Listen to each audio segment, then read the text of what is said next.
Levi leads you back through the hills, back to the family cabin where Ezekiel is out feeding the chickens.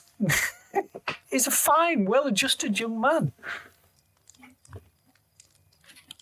He's feeding the chickens while Hannah is there. You can see Hannah in the barn, just through the open door of the barn. She's milking some of the goats.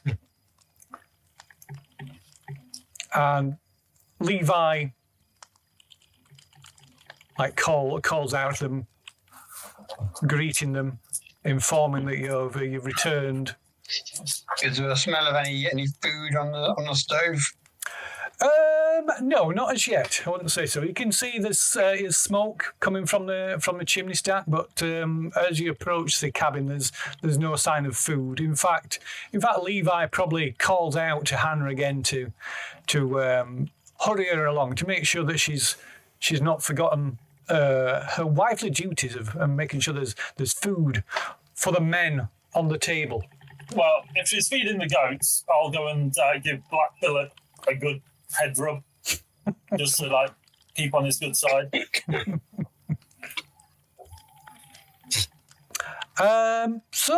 there anything anybody wants to do, or are you just going to wait and settle down for an evening meal?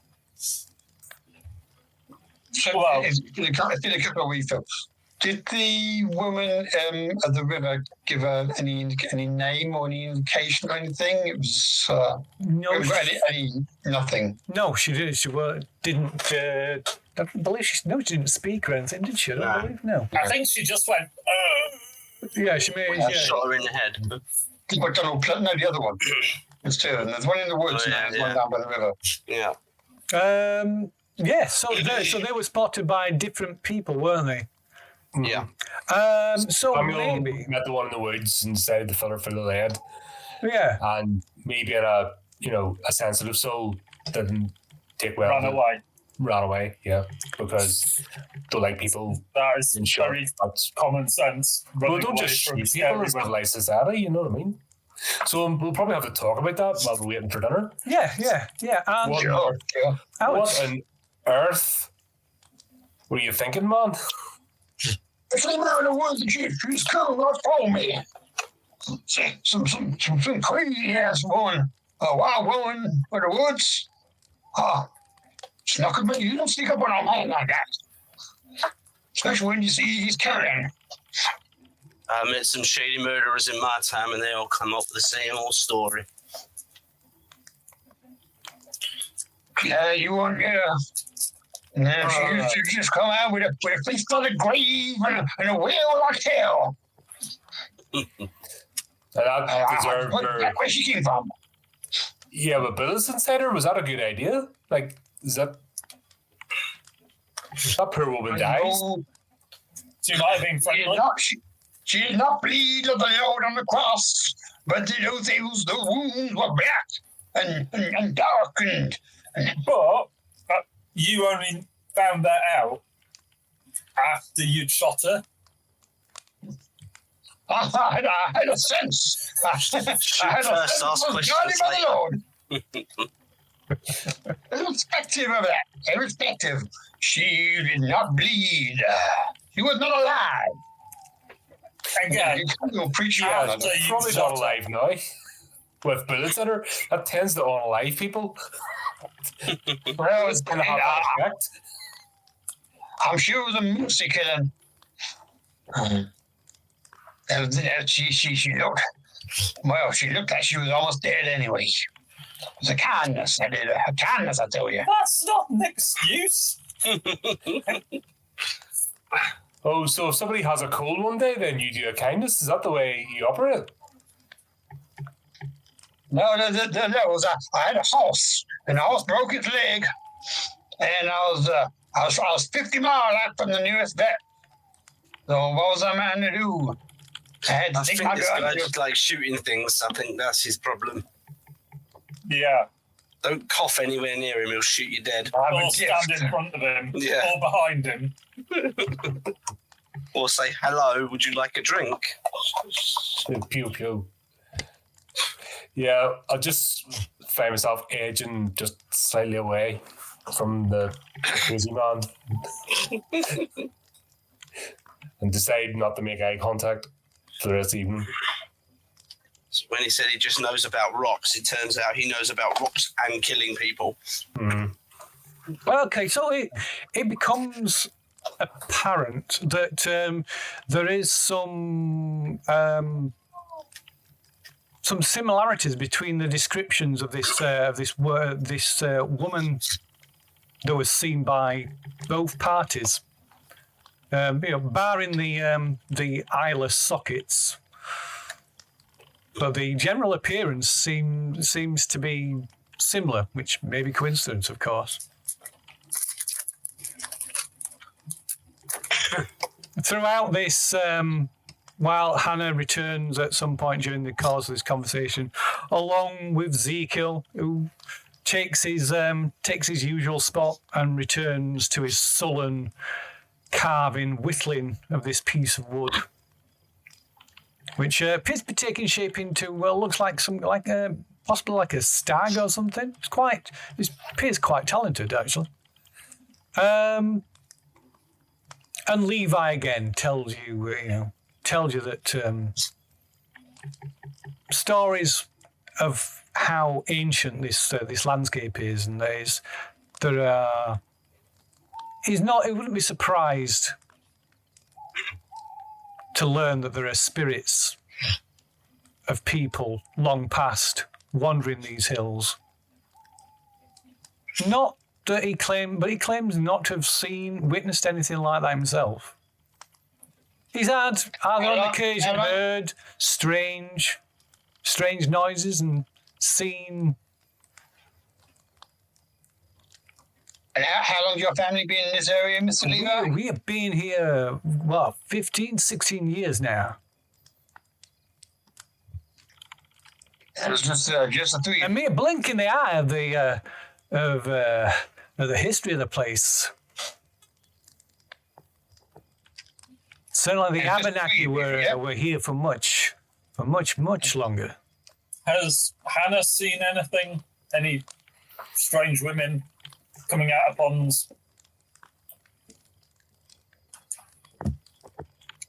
Which she's willing to talk about anyway. So Levi looks over at her and says, "Speak up, woman, speak up. The gentleman is asking you a question." And she kind of lifts her head slightly, peering up through her eyebrows. Says, "No, sir, I ain't seen nothing like that. I don't stray far from the cabin, though. It's my husband tells me it's not safe. So I trust my husband. He's good. He's a good man. Good to me and my boys." What's the age difference between Levi and Hannah? They look about the same age. Okay. I mean, she looks. They look around about the same age, but she looks really sort of pale, gaunt looking. Not as well, maybe, at first appearance, she doesn't look as well, maybe as well fed as Levi and Ezekiel. Although, when you've sat and had a meal with them, and you've seen that she, she's not wanting for food at all. And do they wear rings, wedding rings? She does. I mean, he doesn't. This isn't necessarily a time when men would always wear a wedding ring. But yeah, she certainly does. Yeah. May I ask where you two good people met? I take it you were already married when you moved here? We were indeed, sir. We were indeed, Mr. Ansel. Yes, sir. We when I grew too big for my pa's homestead, I looking to make a name for myself and find some land, and it was around that time that I happened to come across Hannah's folks, and they were looking to find a husband for their daughter, and I am that man. I was honoured, blessed even. And We were further blessed by the birth of our good son here. and whereabouts was this? Where was that? Where was That you met? Oh, Hannah's folks. They come from just outside Dunwich. Oh, so still fairly local. Oh yes, yes. And were you acquainted with this area before you were betrothed and moved here? I ain't been up. I haven't been up here before then, sir. No. Although this land belonged to my folks. It was gifted to us by my folks and Hannah's family. They gifted us some cattle and goats and chickens and the means to build this fine homestead. And your folks, are they still with us, or they moved on? Oh no, they're still they're still around, still at their old family home. Though we don't, as I said before, we don't often see people out here. We don't even often get visitors. Last time, well, must be 6 months or more.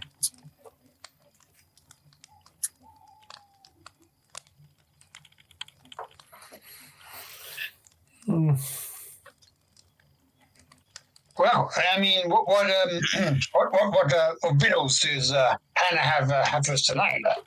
See if we can maybe hard to improve on the fine stew we had last night, but I'm sure you can manage it. And she said, "Well, I thought I'd be making a meal, a roast of that fine pair of conies that my husband brought back the other night, if you recall." Oh, yep, indeed. Rabbits. Should only be a mile longer. If you is there anything I can get you while you wait? Oh, no. Honestly, you've done more than enough, been more than hospitable. I think I'll step outside for. The thing I'll have to do is mention the gangs. I just step outside for a smoke, people. I will not. I don't want to pollute your taste buds before the meal. So I will take myself outside and. That's a fine idea, Mr. Ruther. I think I'll join you. Will you gentlemen join us for out on the porch? Sounds like a plan. Well, I suppose we'll move on to the porch. Sure. He says, Ezekiel, you mind your mother. You help when when it's needed. And he sort of grunts and nods, and then just goes back to his whittling. So when you seated out on the porch, it's quite a pleasant evening. Sun's going down. Maybe got maybe an hour of twilight or so before it gets dark. But you've been sat for a while, and Levi calls in and says, "Hannah, woman, bring us out a jug of lemon water, if you would, and maybe a pot of coffee while we wait." And she dutifully appears a few moments later with a red jug, a pot, like brown ceramic jug with homemade lemonade in. And then comes back with a pot of coffee, a tray with a pot with coffee pot on, and a couple of a little tin mug for each of you. And can you all make a luck roll? Yeah. Oops, where's that gone? I don't want that. Dun, dun, dun. That'll be a no. Oh my god, I've got terrible luck. 33 with a 36, a 64 and a 50, a 25 on a 57. How has everyone got more luck than me? This ain't right. And a 9. A 9. You've only failed. To be fair, you've only failed. Frank's only failed by 3 points, whereas Mr. Covington has failed by 14 points. So, am I wearing the coffee then? it's funny you should say that. So Hannah, as she crosses over the pot, she trips on the chair, on Alan Covington's chair leg, and the tray of boiling hot coffee just goes sailing straight towards, just empties straight over the top of you, and it is boiling hot. Boiling hot. Ouch. Goodness. And you take. It hits you. I'm going to get weighed down by a pot of coffee. Really? The full pot of coffee just hits you full on, like in the chest, and you take 4 points of damage from the boiling hot coffee. Water! It's a water! Is it like a well? There's a jug of lemon water next to lemon. So you're gonna. If you put emotion, is it like an animal trough? Not nearby. There will be near the barn, yeah, but not nearby. Or anything like a pond or a well. There's a well. There's no well, so they have to draw their water from the stream. Since everybody else hesitates, Levi just instantly grabs the jug of lemon water and just throws it over Alan. Well, how are you silly woman, you stupid woman? Watch what you're doing. Lemony fresh. Is that a con roll? A con roll? Is that half your maximum? No, it's not quite. Almost. One more point. Wait, take the pot of coffee. Come on, that's ridiculous. So yeah, pulling your shirt aside. You can see it's your skin's bubbling, the skin's peeling back. I mean, it's just a ridiculous volcano. I know where the trough is, don't I? Right. I'll just run for the trough. Okay. Well, like I say, Levi throws this cold. Yeah, but that's not going to. You need to immerse yourself. Yeah. Minutes for a scalding wound. In fact, what's going to happen is that's going to sit on top of me, and there's probably sugar in it too. Yeah. That's carries on to cook. It'll just get worse. That's why you don't use. Like one lemon slice just melted into your face. Starts sizzling. That's why you don't use ointments. You know how people say to use creams on burns? You don't, because it just sits on top of your skin and continues to cook. Oh, you'll like this thing then, because Levi, Hannah, you go in there and get a goose grease. I just run towards the trough and I just dive into it. Okay. There's a surprise goat at the other end. Just punch a goat in the face. Well, what's everybody else doing? Just Laughing? This is not laughable. Yeah, it does not look funny. That looked very. It was obviously really painful. Like I would have been like proper skin scalding type. Yeah. I'm trying. How's your half my hit points wiped out in one go? Just a full jug, a good few couple of pints at least of scalding, boiling hot water, hot coffee. Fire. Yeah. I'll just stand there with my cup going. Oh, Jesus, deliver his help from the pain that he puts himself in, and with your healing words, knit his wounds and make his skin soft and white like a man should be. Alan, mate, what gives? Coffee, that's my coffee. So the skin's slopping off him. Yeah, like I said, I'm already running. Yeah, it's gone. So Hannah reappears with this this grubby looking greasy tin with this brown fatty, grease-like substance inside. And you can, everybody bar Alan can make a spot hidden roll. Can I make a first aid roll to see whether that would actually be effective? Yeah, I guess so. I mean, I guess people spotting that's I personally am not. I think frying pan butter, you know what I mean? That's the same effect. Putting it onto well, I've just got a 2nd degree burn.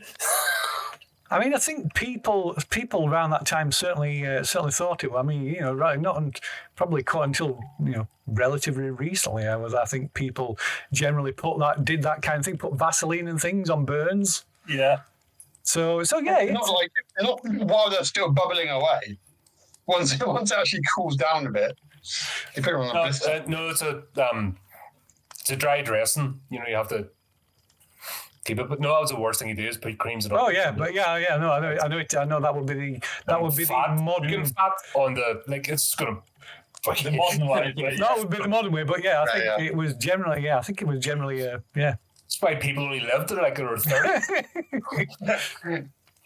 But I mean, Samuel, you could maybe put that first aid to that first aid roll to use if you wanted, applying that goose grease and maybe healing these injuries somewhat. But can I tell you? Man, put me out of my mouth. You know, and he's already been talking for the last half hour about putting things out of their misery. He's probably what he's doing is making sure you can still breathe, because if your throat's got burnt, it's all swelling up inside. But like I said, I dunked myself into the trough, so that's where So I'm making sure that your airways are still clear and you're not drowning in the trough. Okay. So maybe you do that, and Levi brings over this tin of goose grease and some more or less fairly clean rags to use as bandages. And you maybe apply, cool the wound down, drench it in water till the skin starts to cool a bit, and then apply liberal amounts of this goose grease and wrap him up in these sort of what look like torn sheets. Frank, when Hannah first brings out this pot of goose grease and hands it to hold it out towards Levi, while the others are sort of distracted by the scene. You see, although Levi doesn't do anything, you see Hannah sort of visibly flinch as Levi reaches out to take the pot of grease from her. Only slightly. It's enough to give me cause for concern, though. Who's not burning? I whispered to someone who I'm near to say, did you see the way she flinched just then? I suppose the only person who's near but who's still with you would be Adam. Roofing. And I saw nothing. No. I think I rolled 90. Not a fumble, but you certainly didn't see anything. I'm still wondering where my cup of coffee went to, because I was quite looking forward to it. What? She did what? Yeah, she's flinched big time. I exaggerate, obviously. I'm not surprised. She just accidentally threw a cup of coffee over somebody. No, it was the way that old Levi Stubbs went for her. He just went to grab her and she flinched. It wasn't the pot of coffee thing. It was definitely the way he reached for her, like he's done that before.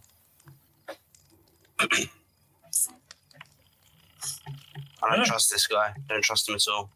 Well, I don't trust him either, but they seem like I don't trust any of them. And to be fair, she's just throwing a pot of coffee at somebody, so maybe you should not trust her either. Was it deliberate? Maybe there was something in that coffee. And maybe it was deliberate so that we weren't poisoned. Maybe she's on our side. Now you're getting a bit deep for me. Yeah, I'm a blooming conspiracy theorist. I've seen shit, man. I've seen it. Don't trust him. Okay, so while Levi and Ruthin, Ruthin, you can give us rolls a D3, and you can return that many hits to Mr. Comington with your administrations. 1. Oh, there you go. Still counts. Whoa, thank you. Better than none. It must be that goose grease. But yeah, so while Levi and Ruthin are tending to Mr. Comington, Hannah reappears with a fresh pot of coffee, which she kind of hesitantly, such as she puts down. She comes as far as the doorway and then kind of almost trembling, she places this tray down on the floor,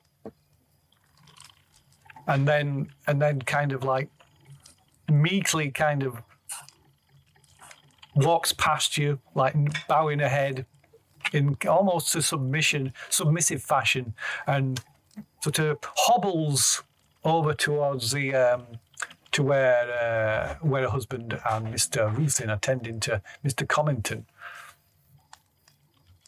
Now, don't you worry about him, young lady. He's going to be fine. He's going to be sold for a little while, but and he can be wearing any beauty pageants. We're done. Atlanta Mega have a drop my appearance score. Let's just say before the coffee, he was going to win anyway. So no, I'm done. Other than Here's the a 45. Thank you very much, sir. I'm not below too average. You're looking at Mr. 55 here. Right, Billy, big balls. That's your pistol is. You're compensating. So Hannah kind of like, you know, she's muttering and like apologising and stuff, and Levi just scolding and says, "You mind what you're doing in future, woman?" He says, "I must apologise, Mr. Comington. My wife isn't so good on her feet, as you may have noticed." Well, I think I'll retire early for the evening so that give us a chance to heal. So Maybe in the morning. maybe give him a little bit of gut rot for the pain. Help him get off to sleep easier. That's a good idea, Mr. Ruthin. I shall. And Levi disappears off into the house to get you a small cup of moonshine. Okie dokie, so it's bedtime for Alan. Yeah. As he goes to sleep with his scalding hot face and neck and chest. I'll scare the ghost next day. Well, you Close it didn't actually hit you in the face. It was kind of just the neck. Oh, just in the chest, right? Yeah, the chest. Yeah, mainly the chest. Oh, okay. So luckily, it missed your face. So, what's somebody else doing?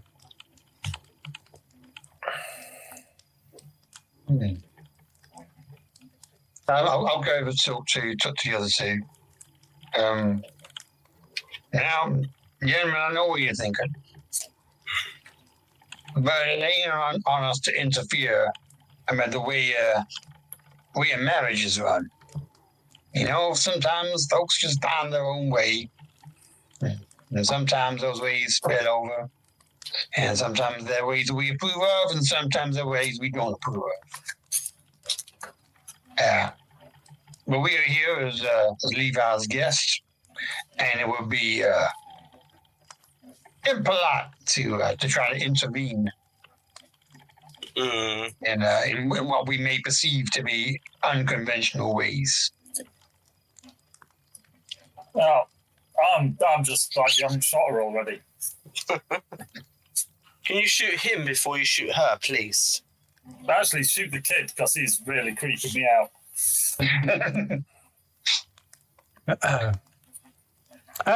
So all we've seen is a gentleman getting terse with his wife. I mean, when I was previously married, there were occasions when I had to raise my voice and hand occasionally to my wife, And, we muddled through. We found our way. Obviously, we're As I no said to longer our together. friend, the way she flinched tells me this was not a one-off. Well, maybe we ought to have a chat with her, like, later on tonight. Away from his earshot would be nice. Yeah. Well, I'll tell you, gentlemen. I'll tell you. How about I take Mr. Levi off for a conversation, and you take the opportunity to talk to her alone. Good idea. Yeah, that works. You are nice and trigger happy, so wink, wink, nudge, nudge. And then you can satisfy yourselves that there is nothing to be concerned about here. And then we can get on the next day and find this damn rock. Okay, sounds good to me. Okay. Mr. Levi, sir, I was wondering if you would take a stroll with me in this fine night air. And tell me about some of your, your hunting stories, maybe. Okay. So he turns from this hushed conversation that he's having with Hannah, and says, "Hey, that sounds like a mighty fine idea. I'll just be one moment, Mr. Rutan, and I'll be right out." Yes, sir. And he Levi kind of raises the volume of his voice a little bit, just so you can hear him telling Hannah to ensure that that you gentlemen are comfortable for the evening. That whether you plan to sleep, retire to your tents again, or if you're planning to sleep in the barn as you suggested earlier today. And with that, he leaves the cabin and heads takes a perimeter walk of the property with Ruthen.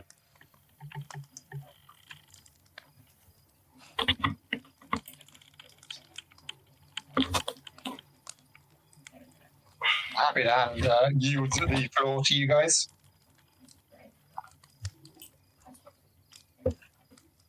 So what are the rest of you doing? Where's Zekel at the minute? He's sat where he always seems to sit, on the bench at the table, just whittling away at this stag or deer that he's creating. Yeah. And is she like in the kitchen? Yeah. Washing up and Yeah, she's. or is it all the same room? It's all one room, yeah. It's all one room. In fact, I can show you. Well, you've been in the house long enough. I can show you what the house looked like. There we go. Ooh, There's a map of the house. let me get rid of that that text. Dun, dun, dun. Sweet.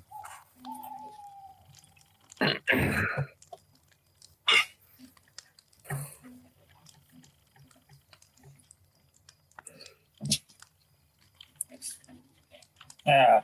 I'll ask Zekel, what you whittling there, son? He kind of grunts and just shows. Doesn't let you take it, but he shows you this piece of wood. Like I say, it looks like it's got a deer, a stag's head that he's whittled so far. And like I say, it's really well done. It's really good. That is some mighty impressive work. Right, he mumbles something. You think he says thank you, but it's hard to be sure. Have you carved anything else like this? He kind of motions with the knife, with his little knife, to a mantelpiece above the fireplace. And you can see there's a number, maybe half a dozen or more of these little wood animal carvings. Do you mind? He just shrugs. I'll pick them up and look at them. You're mighty gifted. You've got an eye for it. He doesn't answer. He doesn't acknowledge it. And Hannah just says, "Yes, he has a fine hand, Mr. Adler." Mansell, sorry, not Adler.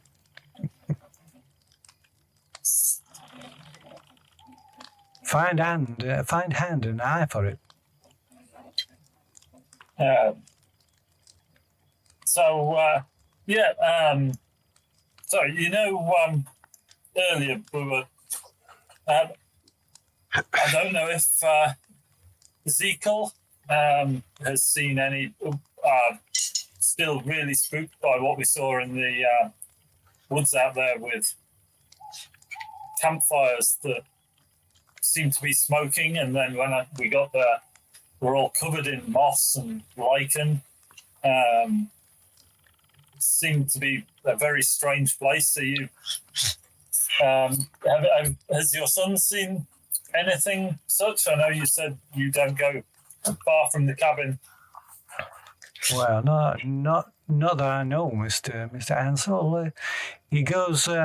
He usually stays here with me at the around the cabin, but he does on occasion go out with Levi hunting. But the boys never mention such. And she kind of turns and looks at him, and he kind of looks up at her, and there's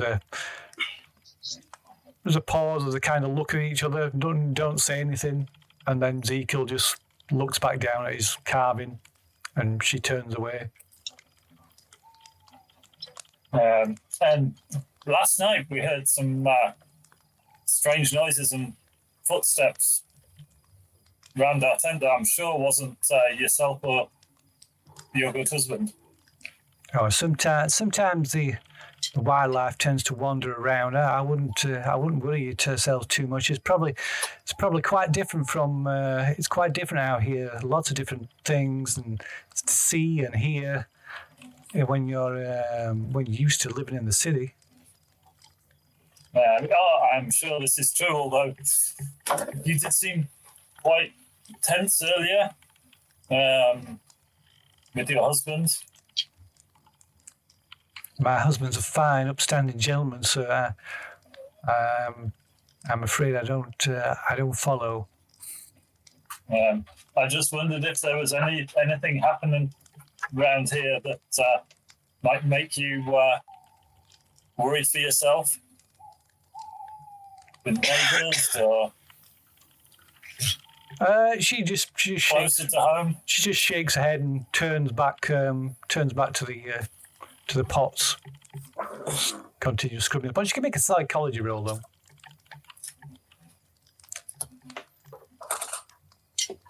Psychology. Ooh. Oh, blimey. Ooh. Blimey. Wowee. Nice. Okay, so I mean, it might not be. It's not particularly unusual with people, these rural folks, as far as you can tell, and going on what Ruth and the response you got from Ruth earlier, but yeah, she does seem. She's clearly submissive, possibly afraid of her husband. And you notice that she favours, when she's moving around the inside the cabin, she favours one leg more than the other. And while she's maybe reaching up to place some of the cooking pots back on the shelves and the hooks where they're kept, the long faded flowery skirt that she wears lifts up slightly, and you can see you see like a dirty bandage on her ankle.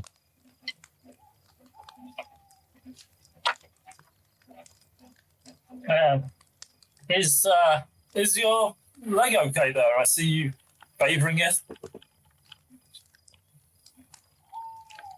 Okay, so as soon as you say that, she kind of quickly, sort of covers, make sure her ankles covered. She says, I just I caught it on a splinter on the porch there the other week. It's healing fine, thank you. I nearly ran into a bear trap myself earlier on this afternoon. Yes, I'm glad it wasn't such a thing as that. should- Although my friend has some skill in doctoring. If you want him to take a look at it. No. That would be fine. That's everything's fine. Thank you. I appreciate the offer. So Levi tells me that you may be spending the evening in the barn. Well, the noises around our tent last night kind of disturbed us, so we thought we may get a better night's rest in the barn. You may well have a quieter, more comfortable night if you in the hayloft. Yes. Although I swear it was a person walking around, not some animal. Well, And seeing that woman out in the forest, it's starting to make me doubt myself. where, like Levi says, this is old. This countryside, this country is old, and it could be. Maybe they are restless spirits wandering out there. I take it Frank hasn't got any sort of skill at drawing. To do a quick e-fit. Don't think I have. Well, I would be a private eye. I would have something. But You have got so the only art craft you have got is not drawing. 30% in photography. I've got photography, so Yeah. Yeah, only 5%, like everybody else has in. and yeah, Frank hasn't got any artistic skills. I take it. No. No. I might try my hand at drawing a quick sketch in that case. What's this of the woman that you saw? Of the woman that we saw, just to see if I can get some sort of reaction out of either of them, to be honest with you. Okay. Well, give us an art and craft roll then. This is where it becomes a stick figure, you know. Obviously. Art craft. Come on. 0-1. I think a stick figure is possibly being generous. Yes, I would say so. Yes. Yeah, so she so Hannah smiles politely and just shakes her head. Ezekiel, on the other hand, you show Ezekiel and he you're almost taken aback by it. He actually sort of smirks and laughs. You are definitely a more skilled artist than I am, Ezekiel. Says that I am.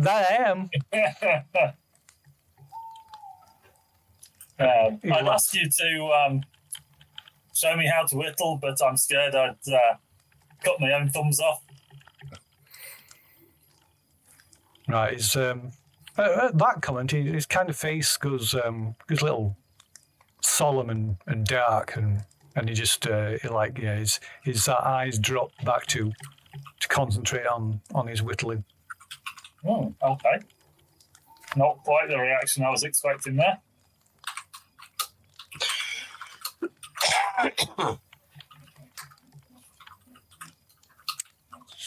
So, if there's nothing else, I think we shall we'll move on to the evening, shall we? Unless there was anything that Mr. Ruthven was wishing to discuss with Levi. Yeah, I think that's what we're talking about, rabbit hunting and things like that. shooting the breeze. And then because you're a religious man, Levi. You know your Bible. My family were regular attendees of the church in Dunwich, yes. When I was out in the Californian desert, and I would hear whispers and things would scare me. I had a little passage which I would always recite, which would keep me sane. It was I still remember it now. It's for the living know that they will die, but the dead know nothing. They have no further reward, and even their name is forgotten. Their love, their hate, and their jealousy have long since vanished. Never again will they have a part in anything that happens under the sun. And I think that's the case, and I would stick to that, and I would say, no, there ain't no such thing as shades, ain't no such thing as ghosts. Well, But I'm coming round to an idea, Mr. Levi. as I say, Maybe there are things. I don't rightly know whether there is or there ain't. I ain't seen the things that you and your friends claim to have seen. I've heard weird things that don't sound like any animal I've ever seen. But yeah, those words are good words, Mr. Ruthen, sir. Words have power, do they not? May I be candid? Anyway, your wife is a fine woman, but perhaps a little submissive for your tastes. Obviously, have you ever been tempted to stray? It says, well, it's funny you should mention that, Mr. Ruthen, sir. I mean, Hannah, she the youngest of mother and father's daughters, and they never thought they'd find a husband who appreciated her, who'd take her in, or take her for a wife. So they say she was always quiet, always, what's the word, subservient? Subservient,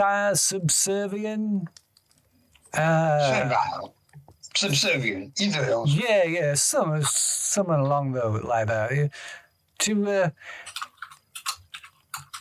To the point they say she was almost like a servant in her own house as a girl.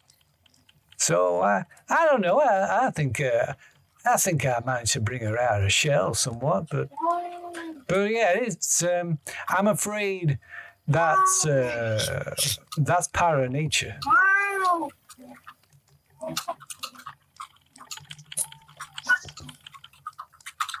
But you can make a psychology roll, Mr. Ruthen, if you wish. Okay.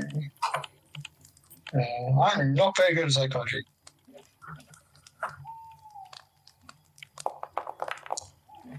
I thought you His head explodes. You are not very good at psychology. Oh my God, he's going to kill us. He's going to kill us all tonight. He's going to kill us. The hell did you do with that? So I just completely misread him. Tell me what you read. Yeah. So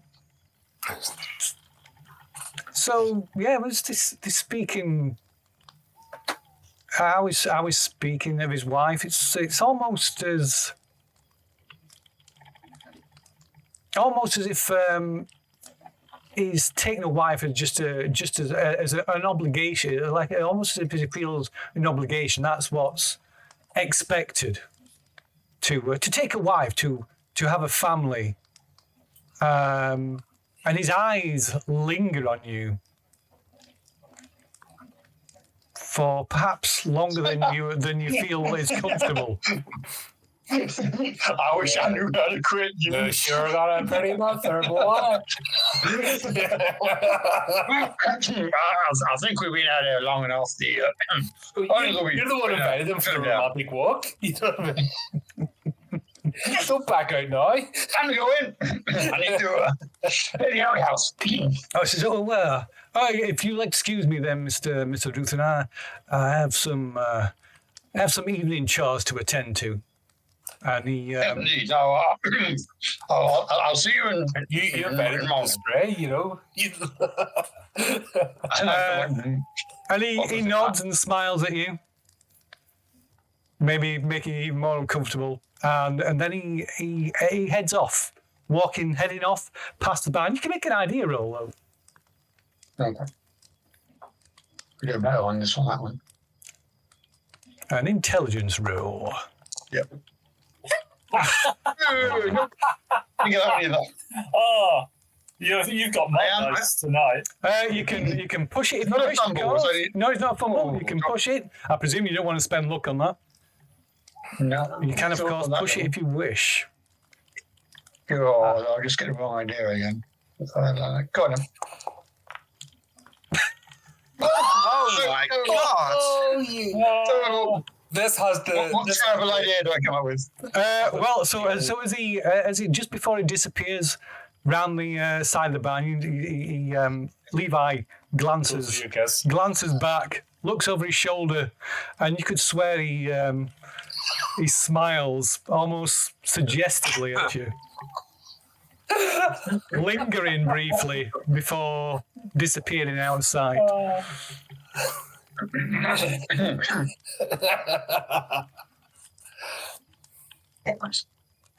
You're my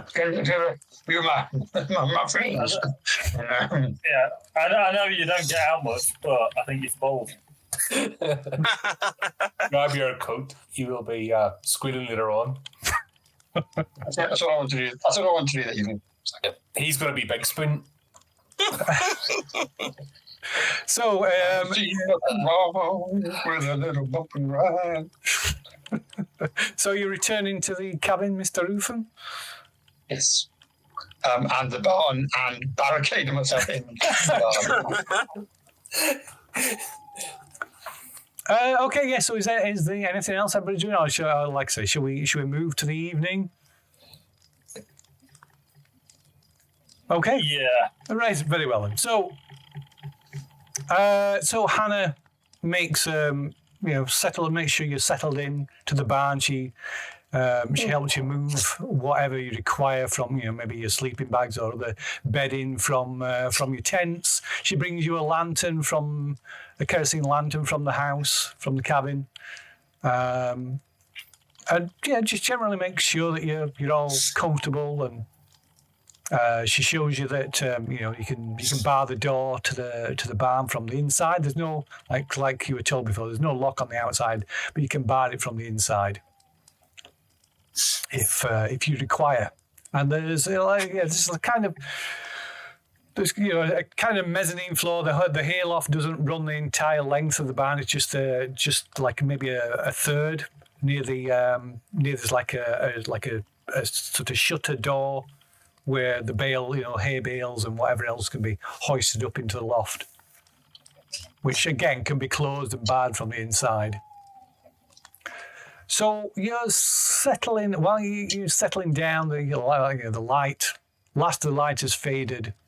Perhaps when one of you is going to close the shutter door on the hayloft, you see Levi returning from the same direction he left. So who is it? Who is this? Who is it who's closing the door on the hayloft?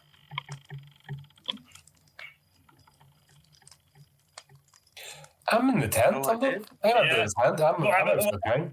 Oh, you're staying in the tent? Well, I went straight. You know what I mean? I was just too busy, so I'm in the tent out for the night. So you're staying in the tent, okay? Patching out the hilt.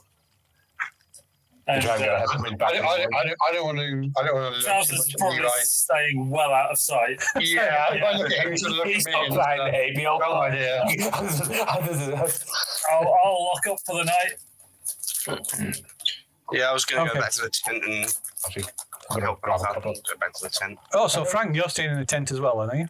I did the other night. Are you Actually, wanting to stay in the barn, Trousers? Yes, behind a big barred. In which case, I'll stay with you. I'm guessing you don't want to be alone. Well, I mean, I kind of do, but I just don't. Just maintain a gentlemanly Christian distance. So I'll be fine. is Frank and Adam sharing a tent? Sure. Because you got these I'm okay with that. you got two man tents, haven't you? Okay. Yeah. Okay. So do you say it was so Adam, Mr. Ansel was shutting up the closing up the. Yeah. Okay. So yeah, you like I say, you see Levi coming, appear from the far side of the barn, walking back across the yard towards the cabin.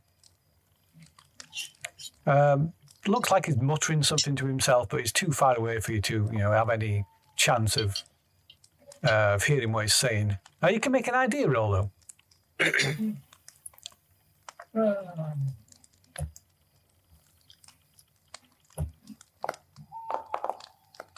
Yes, I can. Okay, so it. I mean, there's maybe nothing to it. I mean, you have you probably have your own habits and schedules that you keep to, but it dawns on you that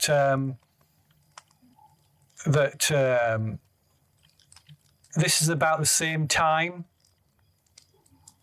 that Levi left and returned. We just lost signal. It's gone to adverts. Sorry? It's just gone to adverts on Twitch. Oh yeah, it's we're not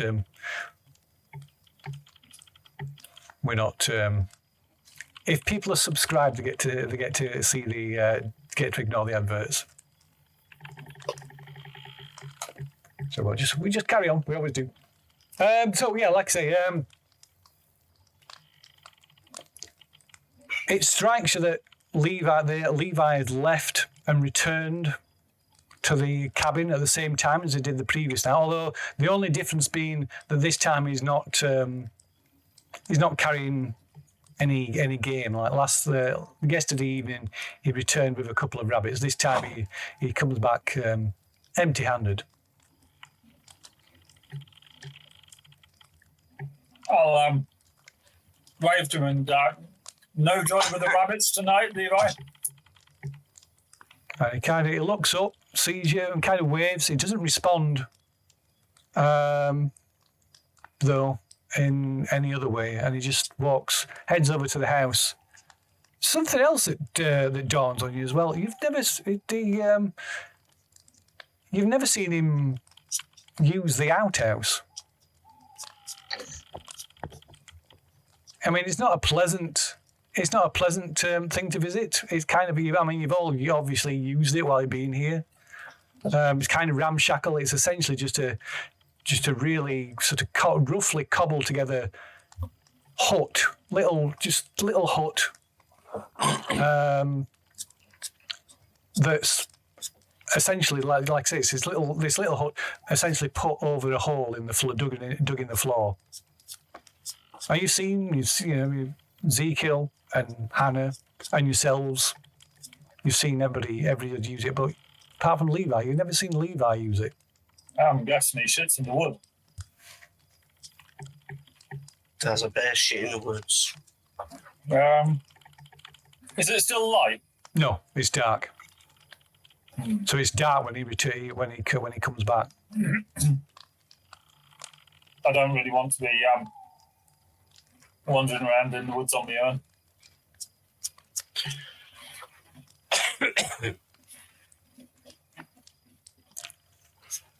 Or looking for shit.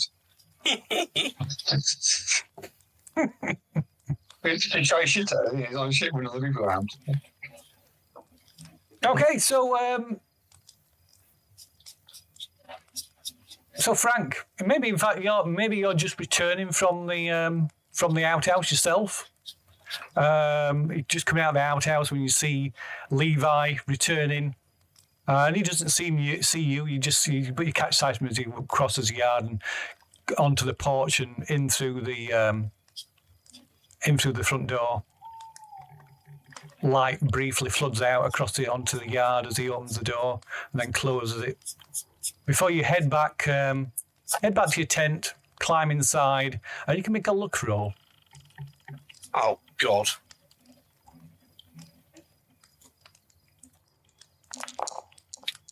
No, I can't. Oh, dear. Oh, dear. Oh, dear, dear. Right. So you make your preparations, get undressed or whatever your routine is before retiring, and then crawl into your sleeping bag or your bedroll or whatever it is, sleeping arrangements you've got.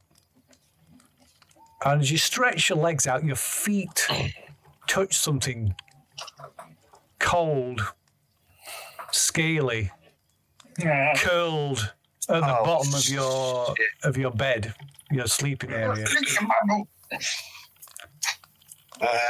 And it suddenly moves as you put your foot on it. It suddenly moves and lashes and lunges, and you feel like this needle-like point suddenly like dig into the side of your foot. Oh, balls! You take a point of damage, and you can give me a Constitution roll. Yeah, 90% of snake bites are dry bites anyway. And snakes are Oh my God! That one wasn't.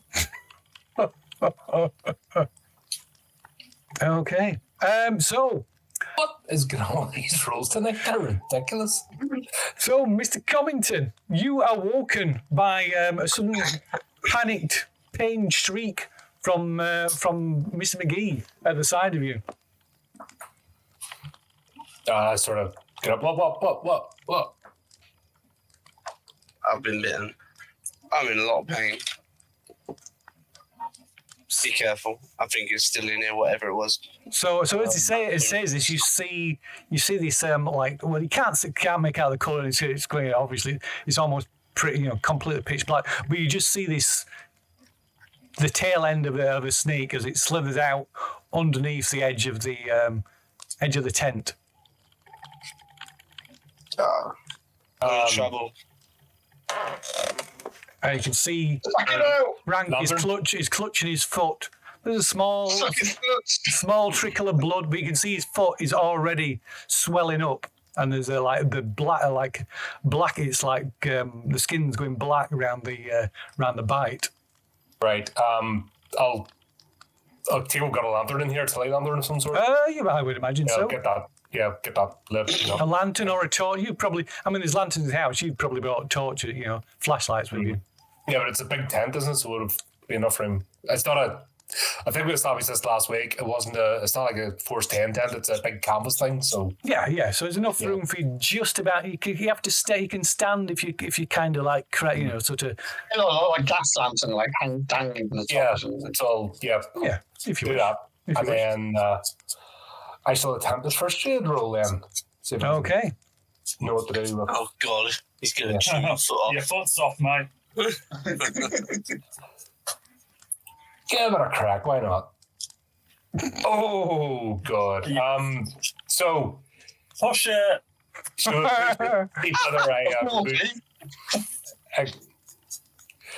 I start stumbling. Going, I'm not too sure what to do. I've never encountered one of these. Not too many snakes in my profession, and start popping it. They're there. Do you want me to push it? Sure, right. He does. Go for it. Yeah. How are you going to push it? What are you going to do? Some luck. Suck the venom out. Suck the venom out. Oh, that's so worse. Right. Walking past the tent, you said, "Suck my foot, suck my foot." What the hell kind of place is that? It's Gambora. Levi will be getting excited. Yeah. I will look for Tourniquet. yeah. Really tight. Really, really tight.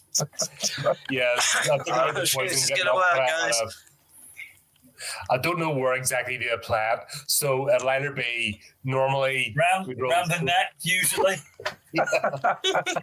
If I pass the roll, obviously I'll know to put it close to the wound. If I don't, then I'm doing it around the knee. Listen, So before I die, if you fail, perhaps you apply it too tightly. listen, if I die, Levi did this. Get revenge for me, right? Right. He knew I was onto him. Get my Here we revenge. go. Oh! Okay. So you apply a tourniquet, probably just possibly just in the nick of time before the poison is able to spread. But Frank, Venom. you still venom. Yeah, sorry. That's quite right. You still take 5 points of damage though It's all right, guys. I'm from the alive. poison. From the I nearly venom. got that amount of damage from the coffee pot. I did. Bloody hell. But it would have been far worse if Mr. Comington hadn't acted so swiftly. But that said, your foot is starting to go black. Right, okay. Go and get me. Have we got any kind of ambulances or something? Or hospital? What's the situation here? Air ambulance. There was an axe on a stump earlier, I remember. Get revenge on Levi. Trust me. You're about a day's drive away from town. Oh, this whole expedition seems like a right pain in the arse. I'm Good. reevaluating. They really need the notoriety in the university now. He's like, I'll just happily do a desk job. I'll take a lantern and just check outside the tent. Okay. Make sure how things went. Okay. Yeah. So there's no sign of it. It's gone. And then Levi took his snake back. I'll go over to the bar and shout, Gents, we have a problem. Started about flat on the door of the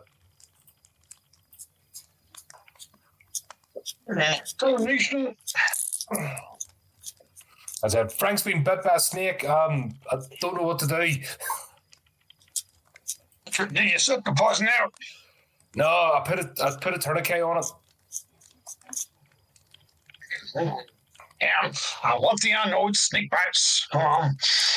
I'm going to hustle out, see what damage he's done. Okay.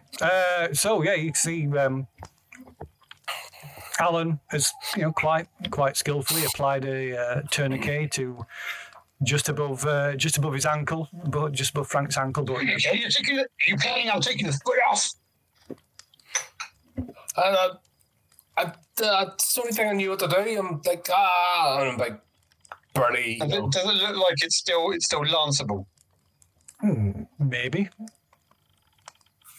Do you want a first aid or medicine? Probably, isn't it? Oh, not medicine. Oh no, not medicine. No, I'd take a first aid. I mean, I've had a lot of snake bites in my time. Yeah. I mean, ideally you want anti-venom, but okay. Right, then? Yeah, The so concept of antivenom. I believe that's a thing. I'm just gonna cut where I need to, and then just Maybe bleed out not. poison. It's, or maybe that was in the 30s. I'll have a look. But yeah, so you cut open the wound here, let it bleed out the venom. 1950s. Yeah. Is that Obviously, a there's- concept? Oh, Frank's gonna hook like a bitch. Get some goose fat on it. It'll be right. Snake eyes and sneak foot. Come on. Yeah, so Mr. Rubin, you manages to bleed off any more toxins that's in your from the bite. It doesn't restore the damage, the injuries you've taken, but at least it removes the risk of losing your foot. Sorry, guys. It don't look like I'm going to be much help finding this rock anymore. Well, you can stay home and make dinner. So you bleed and bandage the foot. So you'll be able to walk on it, but it's going to halve your movement because it's going to be painful to walk on. Oh, crap. I mean, we're almost there. I think it's in that copse of trees that we found, right? We just need to look in there, and it's going to be waiting for us.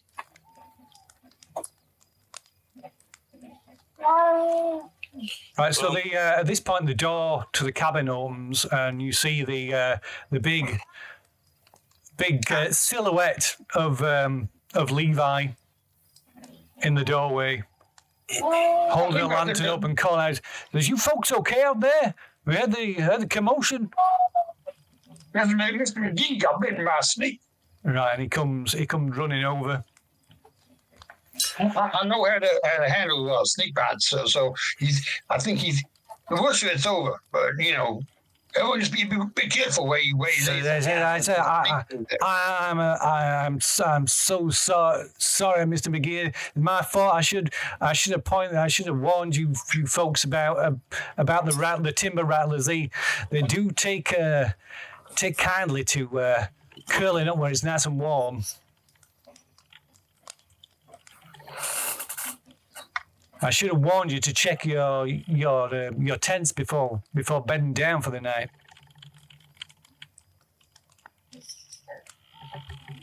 Says I don't have anything to treat that with in the house, but I could maybe head down into Dunwich the day after tomorrow.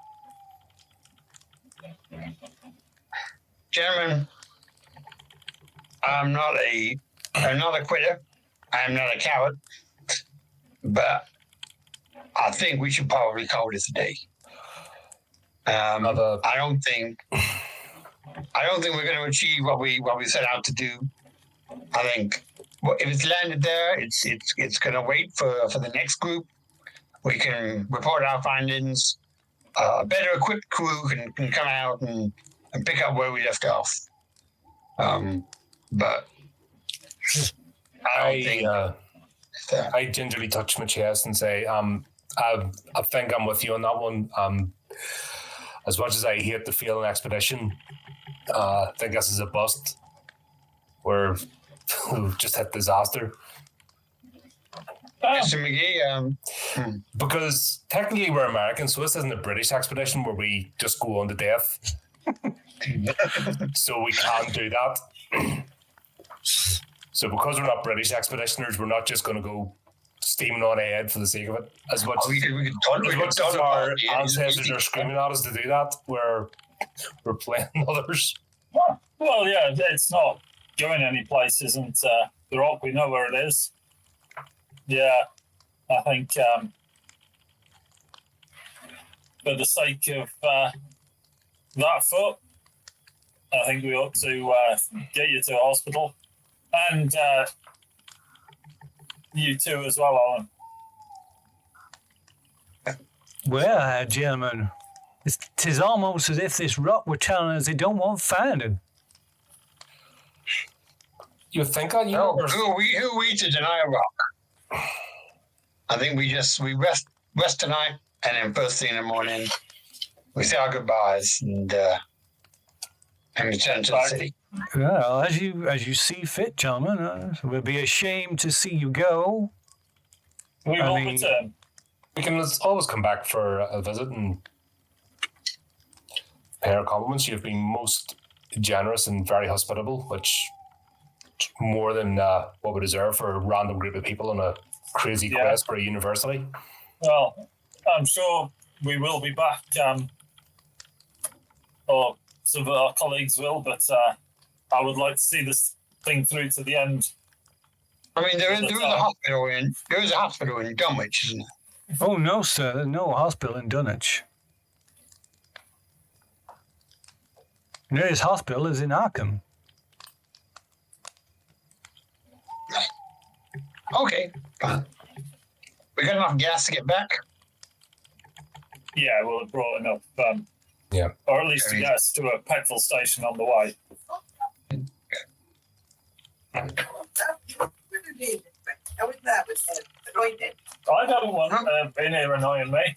I want to go to the toilet without the cat. Go away. Oh, well, no, she wants to go to the toilet. The cat is obsessed with getting in the bathroom. Obsessed. Well, I guess we just turn in then, and we'll see you at sunrise. Yeah. You try and probably some drink for Frank to take the pain away. Yeah, I'll shout, "Ha! You bring out some of that shine!" Soak my foot in it. And well, maybe a good idea. Not a terrible idea. No. So he brings. Hannah brings out for you, and Levi wishes you good. Hopes your rest of your night is more pleasant and more restful. And he returns to the cabin. You see the lights go out shortly afterwards. So are you all? So what are you doing? You all sleep? Are you sleeping where you were? Or are you all? I'm not going back to that tent. Yeah, I think the barn's looking good right now. Having in the barn. Okay. Okay. This is all just a ploy to get us all in the barn, you know. They can burn it down. Yeah.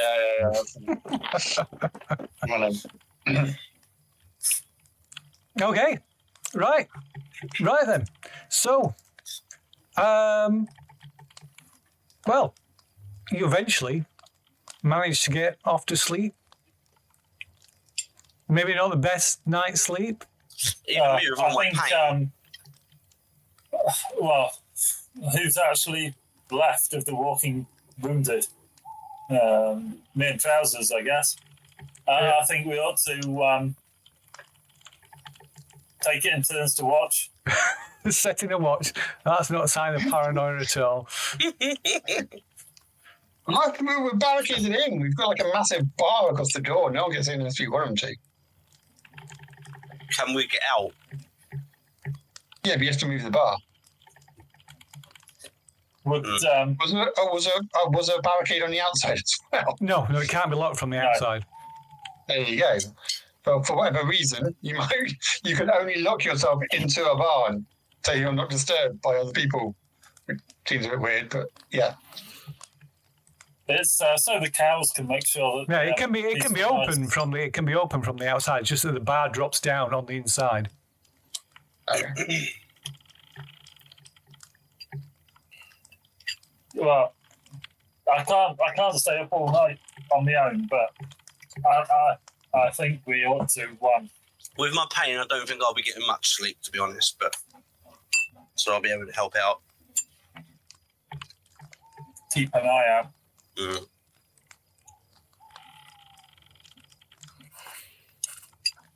Yeah. Sure, yeah. We'll set a watch. I mean, you probably got like a wind-up watch or something, so you can set a timer, or you look at a clock or something. Yeah, you probably got a pocket watch or a when you watch. Pocket watch. Or just when you get really tired, come and nudge me, and I'll wake up and do the rest. Yeah. And we'll let the injured sleep off their wounds. Okay. So, Mr. Ansel and Mr. Ruthin are setting a watch, are they? And let the other two rest. Yep. Yeah. Okay. Very well. So, perhaps none of you get a full night's sleep. So you the new day finds you all somewhat cranky. Yeah, somewhat cranky. Certainly tired.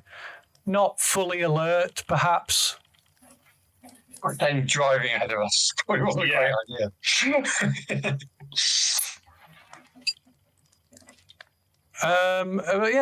So you wake next morning. Well, Levi greets you as you exit, as you leave the barn, and tells you that Hannah has prepared breakfast for you. Oh, well, that's very kind of you. That's very kind of you, sir. I was wondering if you could give us a hand to take the tent down as well. Says, oh, the boy, Ezekiel, will give you a hand with that. I just got a couple of things to attend to. Oh, certainly, sir. And he heads off again in the same direction that he has done on the evenings. That direction isn't towards our car, by any chance? No, opposite direction. And And the car's about a quarter mile away from the cabin. Do you want to follow him? I was just pondering that. I mean, what reason have we been given to think we should follow him on this? He's Me just, telling everyone not to trust him for like the whole time. yeah, he's just acting suspiciously. Sure. Okay. You go follow him, and I'll get the tent down with Ezekiel. Okay. I would if I could. So yeah, so Levi, he makes a point going into the house and telling Ezekiel to help you with getting your things together. So Ruthin, you're getting the tents down with Ezekiel. What's Mr. Ansel? You're trailing I'll Levi. try and pack up. Yeah, I'll try and pack up what I can. Okay. And what about you, Frank? I'll help pack up as much as I can. Get the hell out of here. Okay. Oh, Radio. So. Don't forget to reset your dailies. The daily fantasy. Log. Yeah. Don't forget to reset your dailies if you need to. I think it was. No. No. No? No. I'm not scared. Okay, so Ansel, Mr. Ansel, you follow. Are you like how close behind Levi are you following him? As far back as possible, really, and still being able to follow him. Okay. Right. So yeah, hang back. Can you give us a stealth? Yeah, stealth will do. Yeah.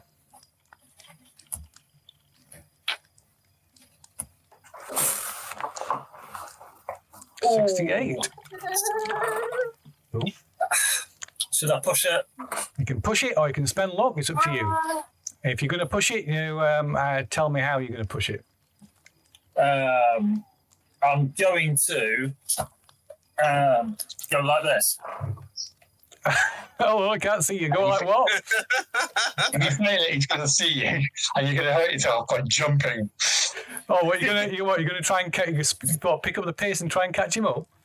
No, hide behind a tree whenever I think he's looking. Hide in this invisible box. Okay, so maybe hanging back a bit more then. Something like that. And like crouch, like go like hands and knees, so slow down a bit. Okay, go on then. Give us a stealth check then. Give us a push the roll. Click on it, expand it to click the push button. Don't forget. Oh. Dun, dun, dun. Nah, I wasn't going to do that. I was just going to click. Or just roll it again. Push. I didn't even realise after all this time that there was a push button. Oh, is that one? A critical success? Oh wow! I think you get sanity back for rolling a critical success. I'll check on that in a minute. Ninja. He draws the magic ninja symbols. I'm pretty sure you get a sanity reward for a critical. Right behind him. Right. Yeah, what I actually did is I got right up behind him, and every time he turned No, when he turns around, you turn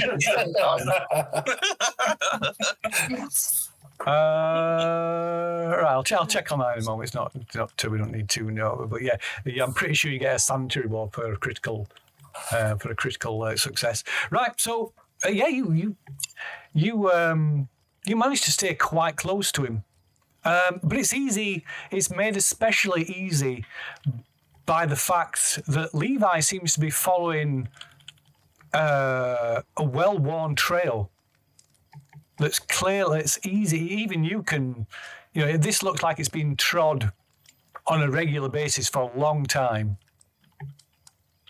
And even when you lose, you briefly lose sight of him, still you following this like trail.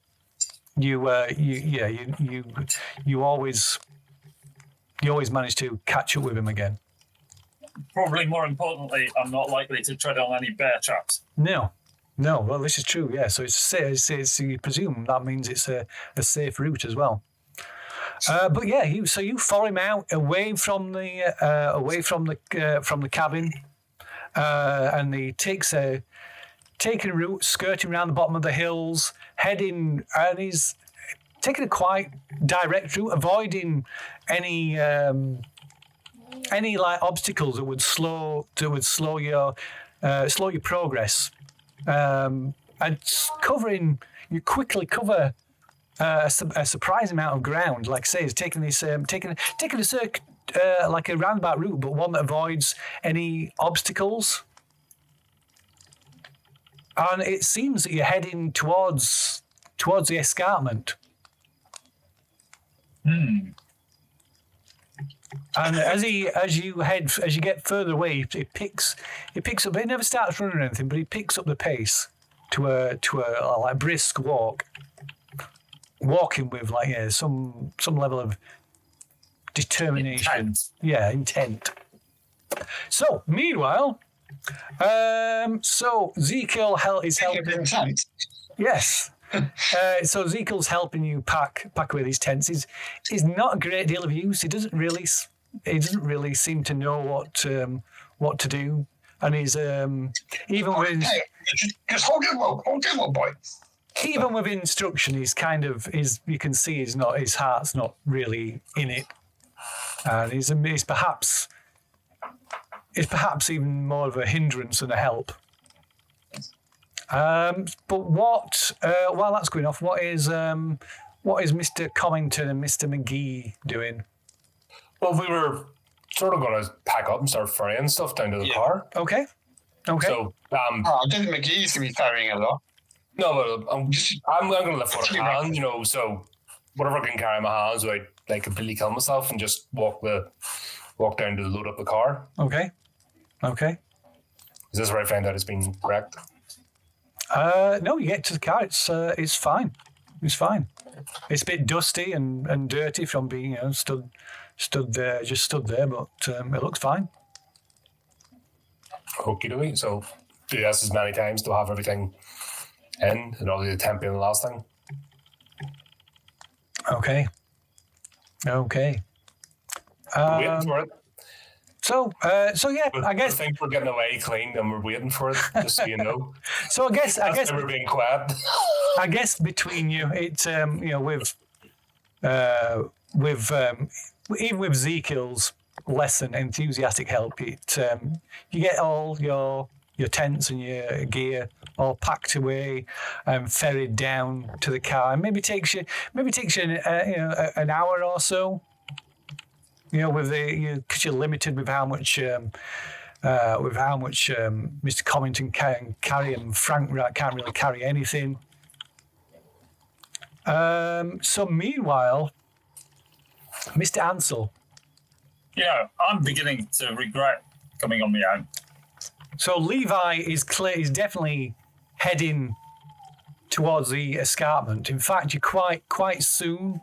Within about can't be more than half an hour, 30, 40 minutes, you reach the base of this escarpment. Still following this clearly well-worn path. And Levi follows again another path. It's clear that you don't initially see until you get to the point where to the bottom of the escarpment where you saw Levi head to, and you can see this quite well hidden path that winds its way up the escarpment, making it quite an easy what could have been, not a hard climb, but certainly certainly a little bit difficult. But this makes it makes it no effort at all. And when you reach the top of the escarpment, you can see Levi is heading towards a marshy, boggy area, in the middle of which is kind of like a small island surrounded by a thick copse of trees.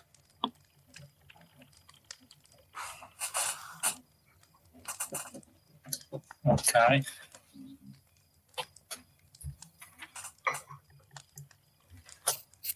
I'm going to carry on following him. Okay. I think it's probably too late to be going back now. But I'll hang back a little bit because I don't want to. Okay. So yeah, hanging back a little bit.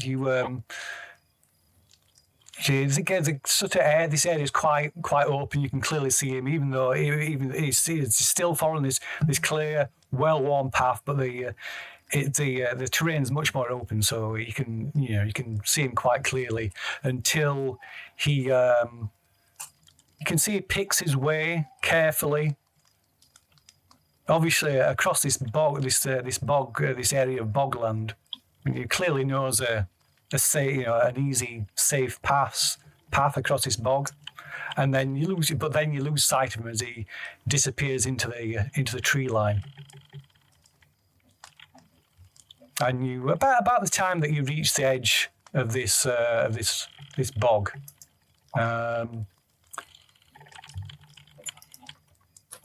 this is a trap.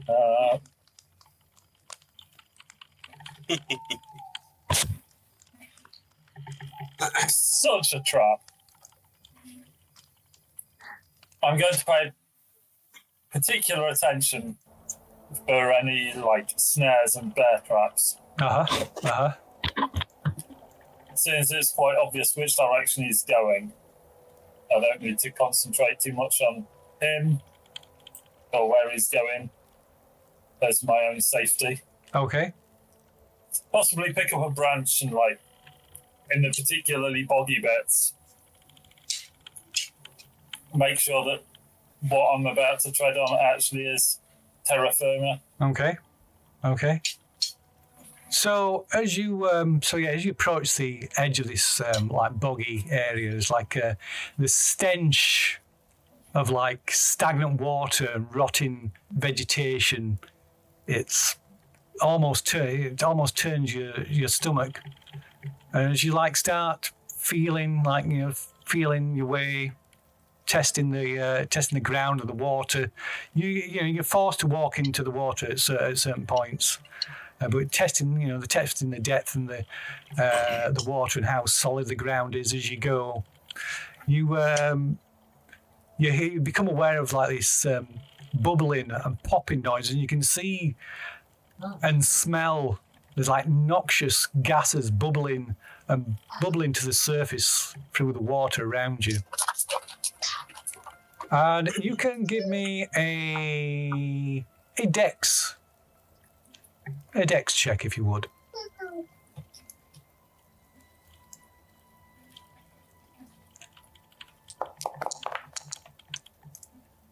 Okay. Oh, nice.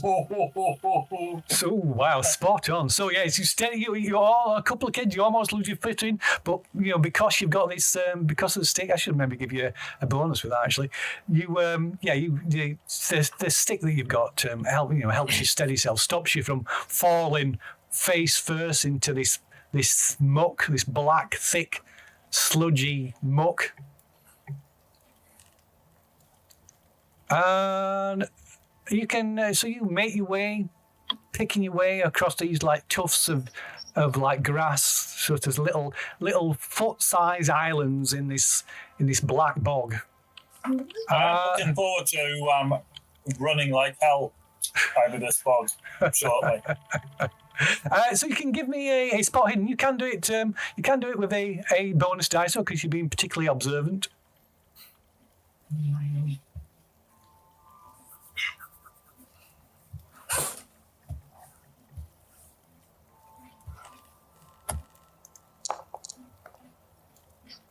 Oh, bugger.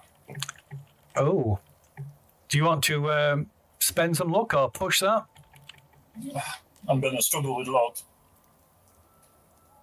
Yeah, so it would cost you 18 luck to change it to a pass. Yeah, which is a lot of luck. Spend it. We're all going to die anyway. Spend it. If you think we're just driving away from here, going back to Arkham and saying, "Oh well, that was I am tempted to kind of see whether Hannah's interested in coming back with us because we've got a spare seat in the car now.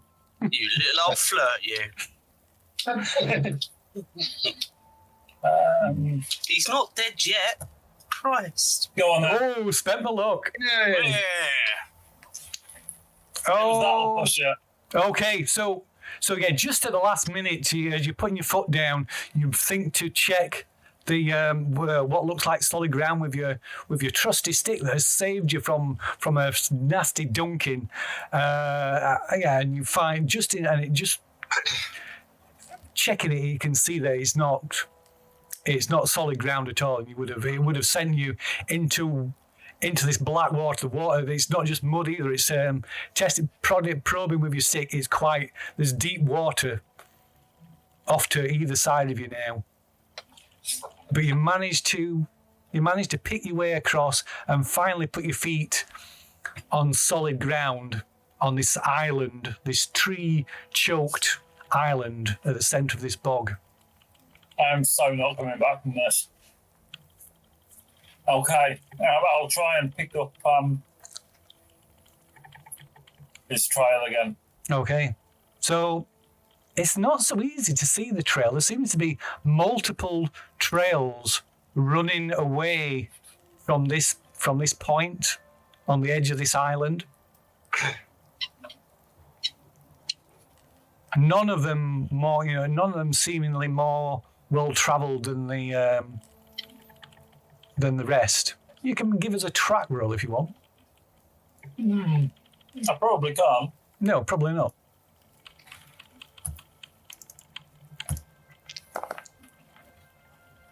No. So you know. I'm going to take the one that heads towards the middle of the island. Okay. Can you give me a luck roll, please? Twat. It's always the way. It certainly is. And watch me fail this by like 2. after?" Yeah. Okay. Dun, dun, dun. Okay, right. As you so you're making your way, you make way through these the trees. The slowly starting to thin out, and there's this like I said, there's this smell of rotting vegetation, and stagnant water, and there's a more unpleasant smell. It's like a sickly, sweet smell as well. And you can see the trees ahead of you are thinning out. It seems to be a clearing. Possibly a clearing and just a short way ahead, and then there's a twang as you put your foot in a snare, and there's a twanging noise as your feet are just ripped out from underneath you, and you find yourself dangling by your ankles about 5 feet up in the air, your head about 5 feet off the ground. Not that. Meanwhile, so Bye, lads. You've got everything. Probably just about everything left loaded up into the car. Just a couple more bits left back at near the cabin. So you head back. Are you all heading back to the cabin to pick up the last few bits and say goodbyes and what have you? Or Yeah, we'll head back to the Stick as together. well. okay. You guys wait in the car. I'm going to tell Adam we're on our way. I'll go and. Yeah, I guess you should be back by now. We're heading off. I'm going to go and follow the track. Yeah. So it's been about an hour. Yeah, I'm going to get a bit concerned now, actually. So I'm going to go and follow. Okay. Okay. Yeah, because two of us are about as useless as a. Have you got like have you got any tools on you, like a knife or machete or anything? A minigun. Yeah, I've Just got in a carry case. knife on me, but I also, All right. I also I got two handguns on me as well. So. Have you got a big stick? Because you might need that for bear traps, as I found out earlier. Okay. So you all walk back to the cabin, and Samuel he heads off in the direction that that Levi and Adam went. You notice Hannah and Ezekiel watch as Samuel heads off down the side of the barn. And they start sharpening a knife. But they don't say anything. Ezekiel just kind of shrugs and goes back inside. Hannah looks after, watches Samuel until he disappears from sight. And then she turns to the rest of you and says, "Well, I suppose this is goodbye then, gentlemen." Come with us. Come with us. I start melting to them. Is that what you're saying? Yeah. We've got room in the car. Come with. Get you out of here. You certainly have now. I say, excuse me, what do you mean come with you? Look, lady, I saw the way you flinched when he raised his hands to you. I know everything is not all right in this household. I'll have you know my husband is a fine, upstanding gentleman. I do anything that goes wrong around here is surely my fault, not that my husband. Woman, I've been a private eye for a long time. I know a look of distress when I see one. Now you're blaming yourself for it all. I think you are mistaken, sir. Okay, then so be it, but just let you know that I'm offering you a way out and you can come with us. If you want to come, there is a seat available. You can make a psychology roll yourself and anybody else that's there.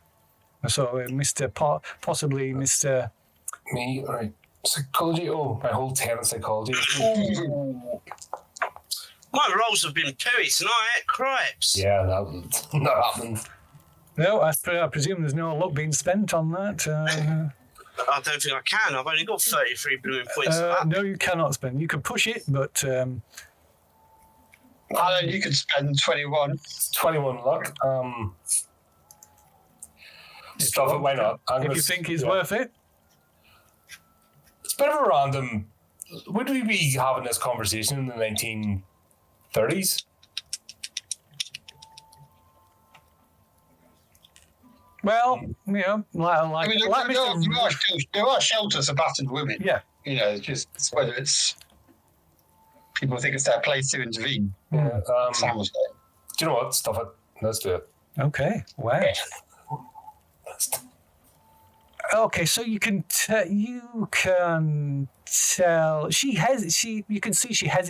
Even though she's saying these words, saying defending her husband, you can see she doesn't quite believe it. You can see it in her eyes. She doesn't believe it.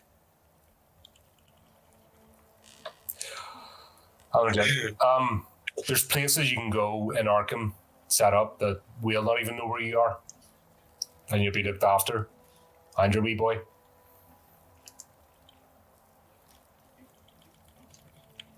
Well, I'd be leaving him behind.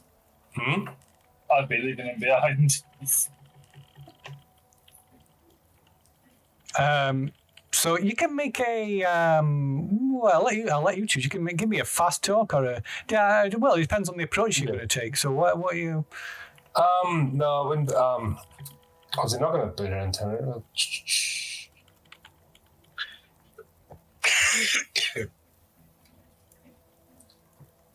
I'll use a charm to try to appeal to her better judgment. Okay. To let her know that. Befriend her, make her feel at ease. Yeah. Maybe because of she nearly killed me the night before, maybe garnering a bit of sympathy, that I'm still prepared to try and help her. Okay, give us a charm roll then. Doink. This still feels spectacularly. Oh. So I just being a nerd, just blah blah blah blah blah blah blah blah. Probably make it worse. Right? Yeah. You maybe your tact is way too forward, and she just kind of clams up, and how dare you, sir? How dare you? I start talking about the forms that need filled out. There's in the university we have the reception office, and then you can fill out form 27, I think it is. Did I have one of my students do that? Yeah, I think it was. One of my students was getting knocked about a bit and she asked for help. And yeah, we got her to fill out that, and then we obviously got the police involved. And the psychologist wanted to have a chat anyway. So she went to the head doctor for a bit, to get it talked about. And then obviously we had a meeting with the faculty. It's really quite straightforward. It took about a week, but and then obviously the formal request, and I just start droning on and on and on about that. Okay. Are you wanting to push this in some way? Push it. Okay, well, I'm either going to make her worried that going may be worse. How's this going to? Oh! Another one! Another critical one! So I just start getting lost in the conversations. Actually, when I think about it's just are quite robust. Like, if I come with you, will you shut up? Just stop talking and I'll come with you.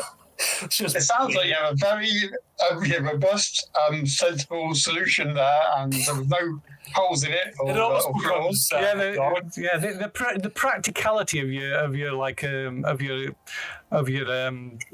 your tact just seems to eventually gets through to her, and she just collapses. And her legs buckle beneath her, and she just collapses on the porch, and just floods of hysterical tears burst from her, and just tears pouring down her face. We just sort of kneel down and have a look at that. There's no need. Look, we're here to help. Look, it's fate has brought us together, and I think we're still around that porch area, so we can sit her down. Let's get her in the back of the car and start driving. Hold on, we just lost two of her. Yeah, hold on. Two of our party have just went off into the woods. I'm not changing what I said. Let's go. We've got room for me, you, and her. How long is it the sandwich to me? You what? Sorry. How long is it the Arkham? It's over a day. It's a day or more. It's a day in the car. You can just save in Dunwich for a bit and then come back and get us. I think coming here, did we not start early in the morning and get here sort of evening? Yeah, so you got here, so yeah. Maybe if we drive her to, how far is it to Dunwich? So it's about half a day to Dunwich. Dunwich is about half midpoint. Not that you actually went into Dunwich itself. Yeah, as I said, if it's in the opposite direction, it's kind of. It's not. It's in the same direction, but but it's kind of, you get so far and then you'd have to drive off. Take a side. What do you say we do? Do we drive to Dunwich, drop her off, and come back? I will haunt you so bad. I will haunt you so bad. So she starts. I don't know. There have been so many. It just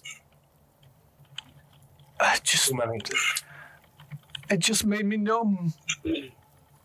So many what? And she starts crying again.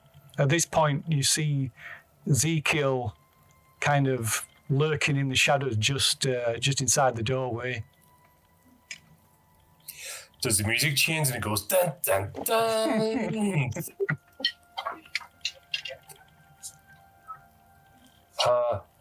So many what? Are our friends in trouble?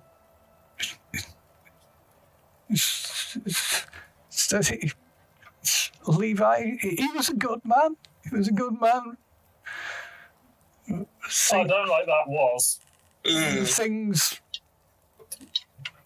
It's not his fault. Things just went bad, from bad to worse. But then he found that thing in the bog, and he takes them to it,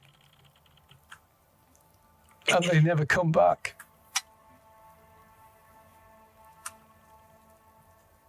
So, in the bog, you find yourself dangling from this snare. So, using my superhuman body strength, can I hold myself up? And obviously my knife hasn't fallen out of my pocket because that never happens. Have you got a knife? I have a knife. Okay, so have you got, what's your dexterity? Not enough. 60. Oh, 60. So what you want to do? What I want to do is, obviously I'm lounging around, like, I want to try and do a sit-up. Yeah.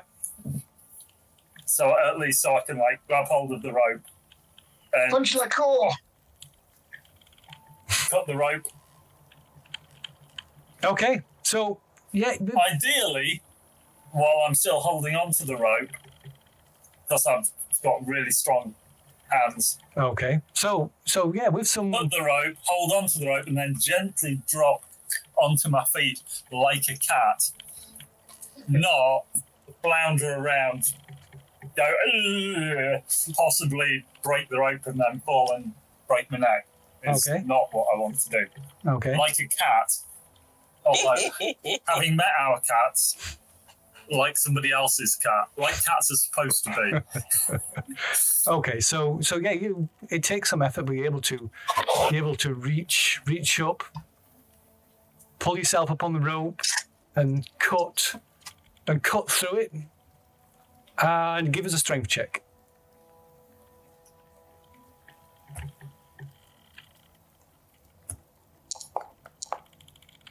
Okay, and yeah, so as a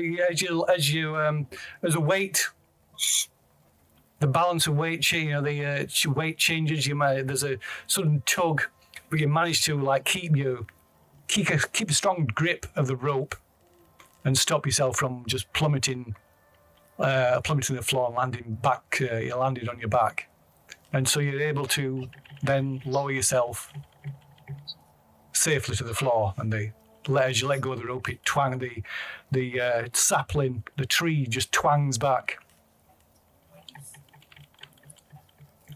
You hear some, and as you sort of straighten yourself up, rubbing your ankles, you hear some movement behind you.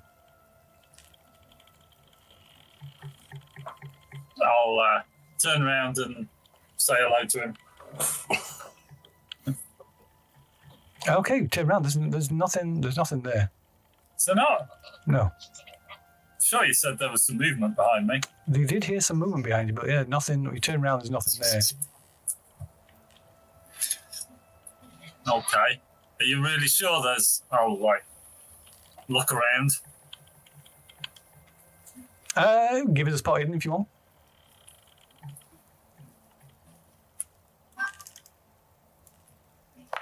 I take it I've probably made a reasonable amount of noise as well. Oh, yes. Yeah. I would imagine so. I'm not going to shout. I'm just going to go, you can come out here now.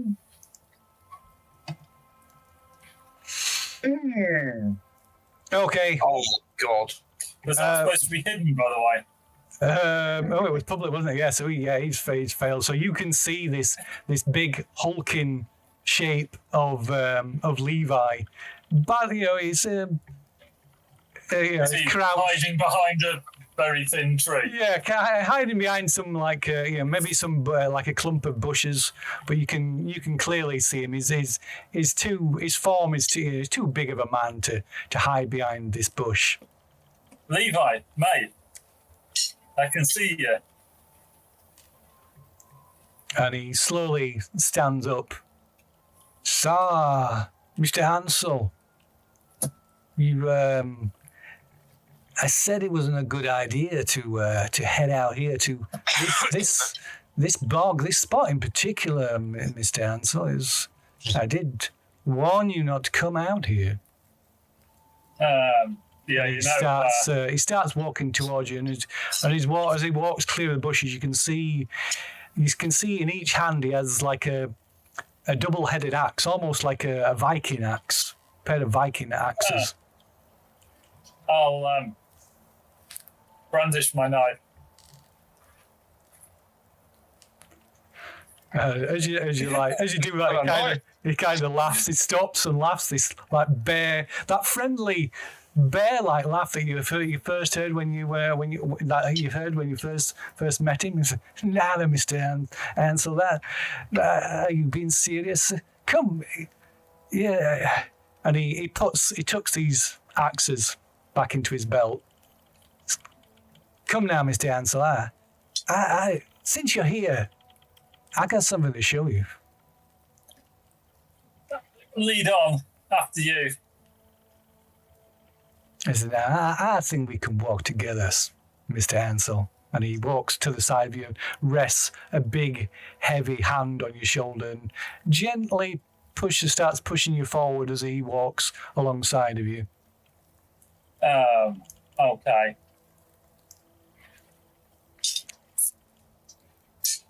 And he steers you around. Can I?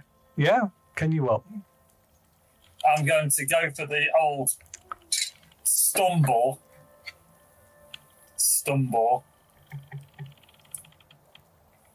Just to like loose his hand on me and then twist around, fucking cheese it.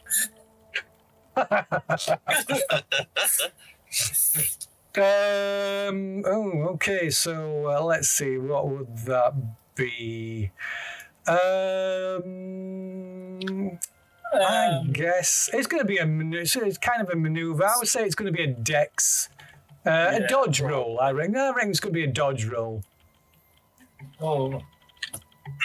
Start the engine, Alan.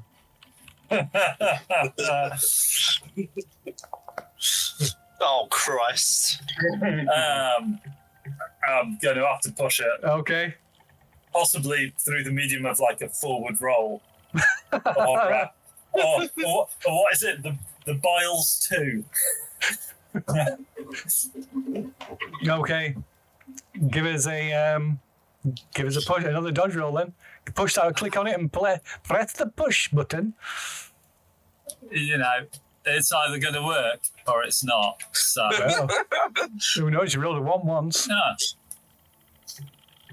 Oh, It's no, you have to, push. because it thinks it's a combat roll. Think it's a combat check, so just roll it again. Just roll it again. Yeah.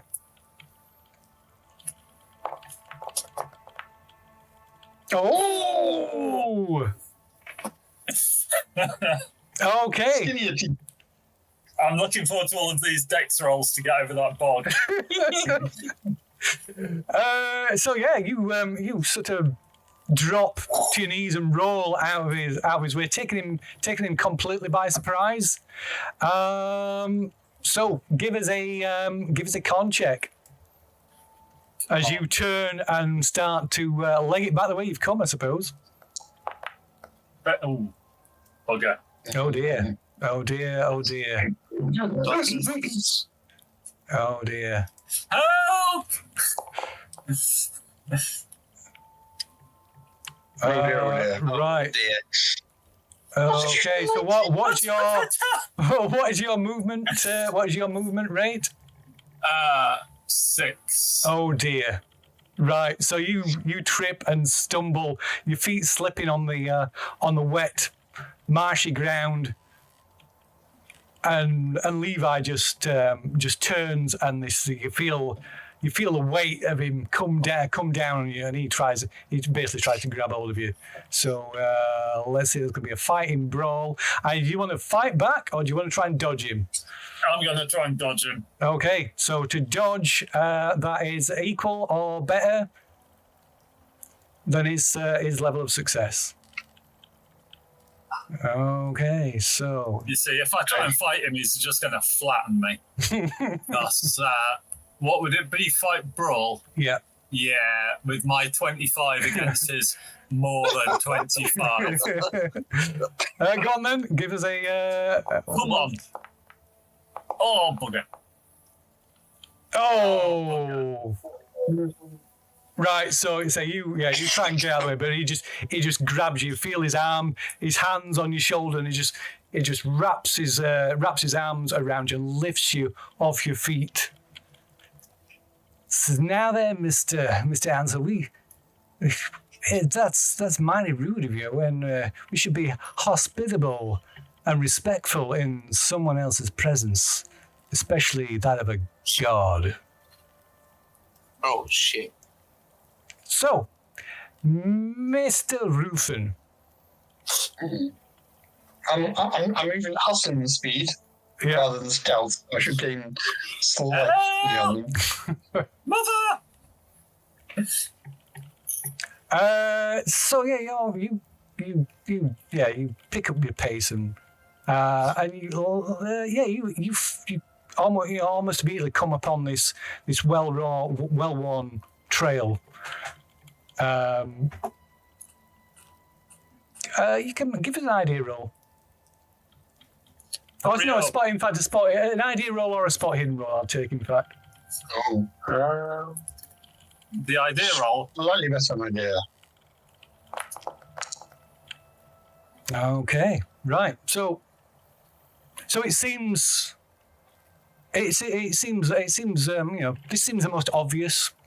The most obvious way that would have gone. So you stick to it. And on the route, if I come across a big stick or something that could be used as a big stick, I remember Mr. McGee's words. Yes. Something to poke the bog with. Okay. And yeah, heading down this track, you see signs of recent passage, of like two different sets of footprints imprinted into where the ground is maybe softer and boggier in places, and this path goes on a seemingly roundabout route, but you quickly find yourself beyond where you travelled the previous day in less than half the time. And this, you can see, it becomes apparent that this path is leading to the escarpment that splits this terrain in two. Yeah. And yeah, you got plenty of opportunities. You probably pick up a stout stick on your way. And but yeah, so you've seen no sign of Levi or Adam as yet. So are you going to proceed? Yeah, absolutely. I mean, they've gone this way. I need to get Adam back to the car. Yeah. I'll even start calling out, to be honest. Okay. So you reach, you follow this path and it takes a cut up the side of this escarpment, and you reach the top of the escarpment. You can see this like open terrain, and this path leads towards this wide, boggy, marshy area in the centre of in the distance, maybe another mile or so distant. And in the centre of it, you can see these thick copse of trees, almost like an island of trees in the centre of this marsh. And there's indications that they've gone that way. Well, the trail that you've been following, this well-worn trail, seems to is still heading in that. It seems to be heading in that direction. Oh, down here, I got my best boots on. Okay. So yeah, I guess I'll kind of like get near the edge and then start like calling out. Adam, you a witch boy? Okay, I think there's maybe a little bit of a time discrepancy. So I think we'll just briefly go back to the cabin. Right. So the good lady's about to explain the whole plot. A scary child. And creepy child was about the murderers. Yeah. So he says, I've never been there, but there's something. Levi, he found something in the boggings. He calls it his master. He worships it, and he takes those people there. He feeds it. It needs their blood.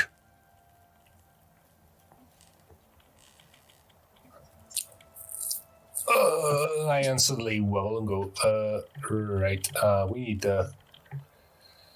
Right, suddenly Ezekiel shouts, says, you ain't supposed to talk about that kind of thing. And he just lunges at her with his pocket knife. Little scumbag. Can I punch him in the side of the head? Pull my gun on him. Where is he? We're like sitting... So if he goes to lunge, we're like right there, almost. So we yeah, you kind of, yeah. So like stepping away. You can give us a spot hidden or a psychology roll to see if you can see it coming. Otherwise, it's going to be down to. Thank you very much. Okay.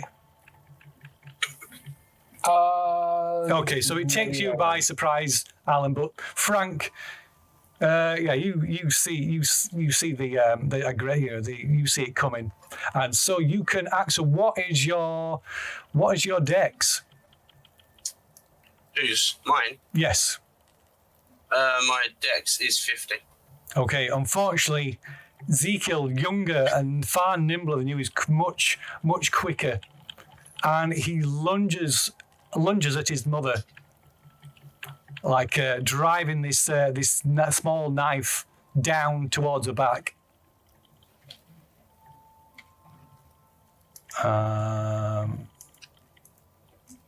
Okay.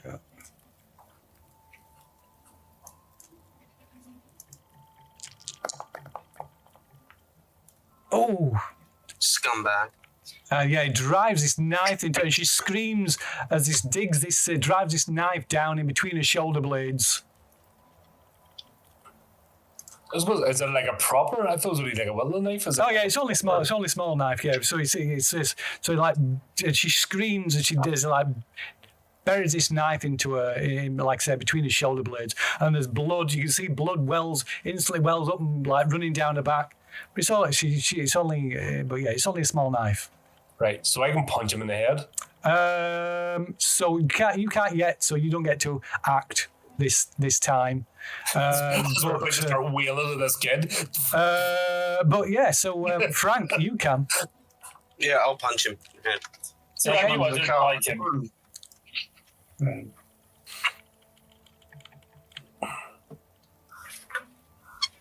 Go on then. Give us a fighting brawl. Alright, well, go. Really? I've only got a 25. Oh my god, this is going to go badly. Okay, yeah, you completely miss.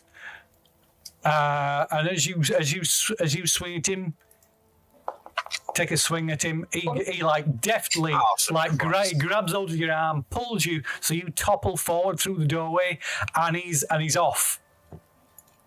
He's off running across the yard. Shoot him. Towards the barn. Try and shoot him. And so even as Hannah's like grasping at the back Shoot of this small child in the back with the heroes in his head. even as Hannah's grasping at this like small knife stuck in her back, she's going, Ezekiel, no, Ezekiel. Still trying to shoot him. Have you got a gun? Yeah. Okay, so you got to draw the gun so you can act on your deck. So he is off. He's going. So let's see. He's gonna if he makes it around the barn before you manage to get a shot off. Yeah, he does. How's he running? That's ridiculous. So yeah, by the time you pulled your gun and brought it up, you maybe get a shot off, but as it just hits the side of the barn, he just ducks around the barn, out of sight. And yeah, he also got a hard success, so he would have he would have dodged it anyway.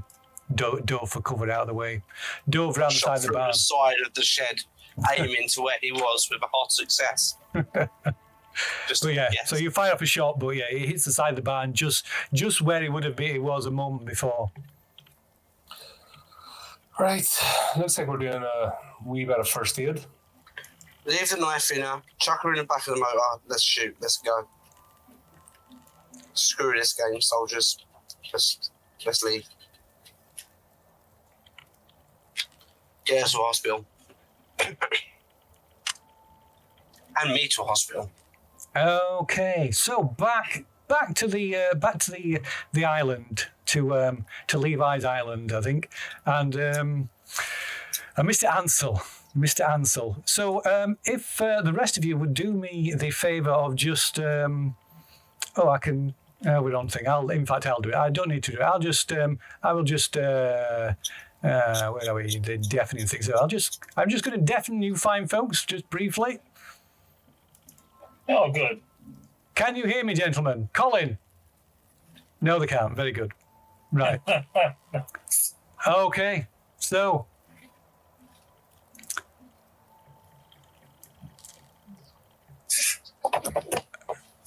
Right. So. Where are we? Yes. So Levi, his arms, these huge arms locked around your chest. He carries you forward as you struggle. He carries you forward, and as the trees part towards the centre of the island, just ahead of you, the ground turns muddy again. As you can see his feet, you can feel him sinking with the weight of him sinking into this mud. And his feet, top of his feet disappearing under the surface of the mud. And around you, only partly submerged, rise corpses and skeletons. Victims tossed aside, torn asunder, decomposed, worm-riddled, skeletal. Here, a bloated green leg protrudes from the muck. There, a rib cage. Over there, a freshly rotting face with milky eyes. And you can make a sanity roll.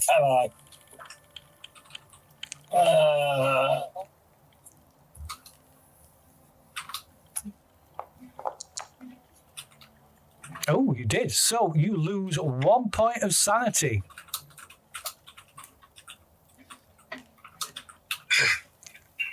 So what are you doing? You can attempt to break free, of course, if you wish. Are my arms still free? So your arms are kind of pinned to the sides. It kind of grabbed you around the back. Okay. Well, you can attempt to break free of his grasp if you want. Can I reach my pockets? Possibly. I'm going to try and reach my knife. Okay. I think that's going to require a dex check to see if you can reach your knife as he continues to carry you forward through this garden, this ripe garden of corpses. All right, so yeah, as he's carrying you forward, you manage to reach in your pocket and pull out your knife. And I'm guessing I'm not going to be able to put any weight to stabbing him. I'm just going to try and slice up his arm or. Okay. A slice of wrist actually would be good. Okay. It depends what I can reach if he's got me in a. You could maybe just it's more to make him drop me rather than. So I want him, damage. So I won't impose a penalty on that then. So you can make a fighting brawl roll then, but no bonus though because you are kind of grappled as such. Making a fighting brawl is enough of a hindrance to me. 18. Ooh.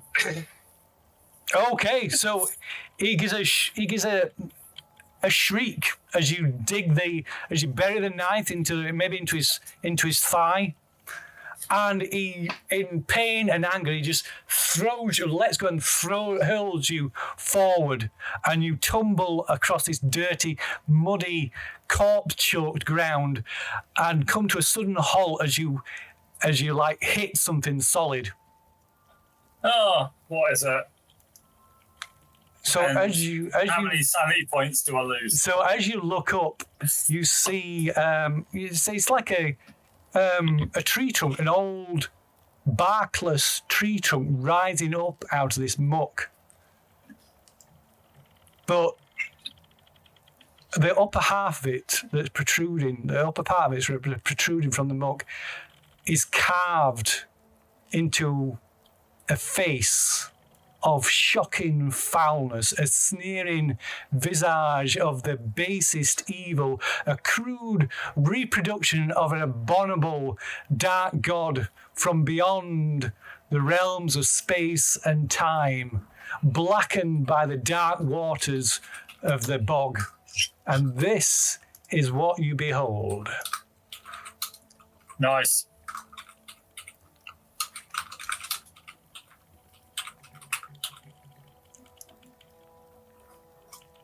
And you can make a sanity roll. I thought that was coming.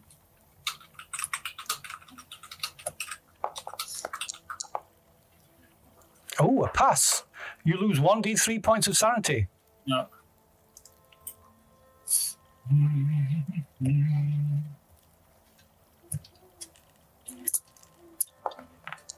Oh, you're so warm. Yes. So as you scramble back in a panic, you just let out. All you can do is scream, just empty your lungs of every last bit of air that's in there, and just let out this like throat-ripping scream of horror. So, Lena's, where are we? Okay. So, Mr. Ruthin, as you approach the edge of this bog, you hear this terrified scream that you recognise. Well, at first you don't recognise it, but then realise it is. He's heard me scream before. It is Adam. But it's this throat-ripping scream of absolute terror. You're clearly out there. Yeah, I'll kind of like hustle across the bog using a stick to find the deep bits. Okay. Right. So, can you give me a? And on one hand, we'll draw a pistol out. Okay. Just in case anything comes out the corner. Very good. Give me a dex check. Oh. So I won't give you a bonus die because you're hurrying, but I won't give you a penalty dice because you got the stick. Yeah.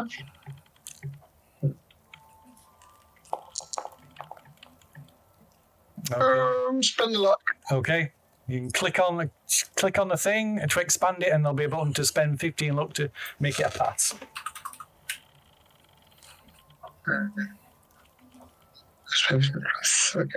Okay. So yeah, you almost topple into the waters, into the thick mire of this bog, but the stick, you manage to brace yourself with the stick and stop yourself from falling.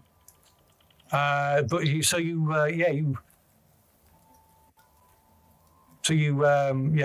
plunge forward through this thick, muddy water, trying to step on these tufts of grass that form little foot-sized islands in the bog. And you can give me a spot hidden roll.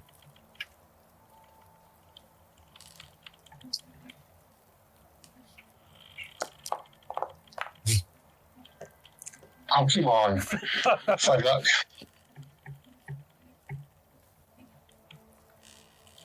What? 10 luck. Jesus. Okay, fine. Okay, so floundering forward, you almost step off on these islands into some deep black water. You lose to the point you get a sense.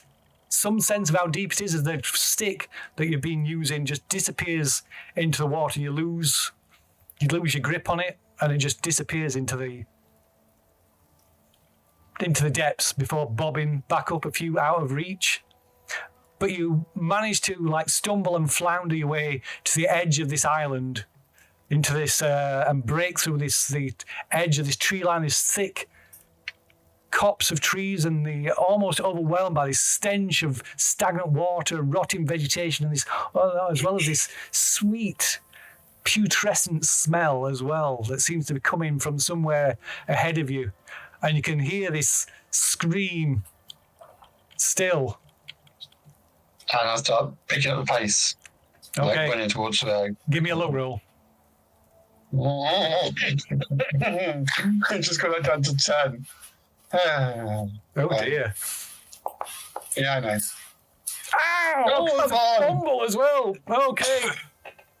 Right, you stay. So you rush forward, and there's a sudden clang of metal, and a pain shoots up your leg as you look down as a huge bear trap just clamps its teeth onto your right leg. Get driving, lads. Changed my mind. So I can have automatic. so you take 1d8 points of damage, which you can roll for yourself. Oh, thank you. You're so kind. That You're stings. welcome. You'll walk it off. Hop it off. Come on, nice and low, nice and low. 7. That's not low.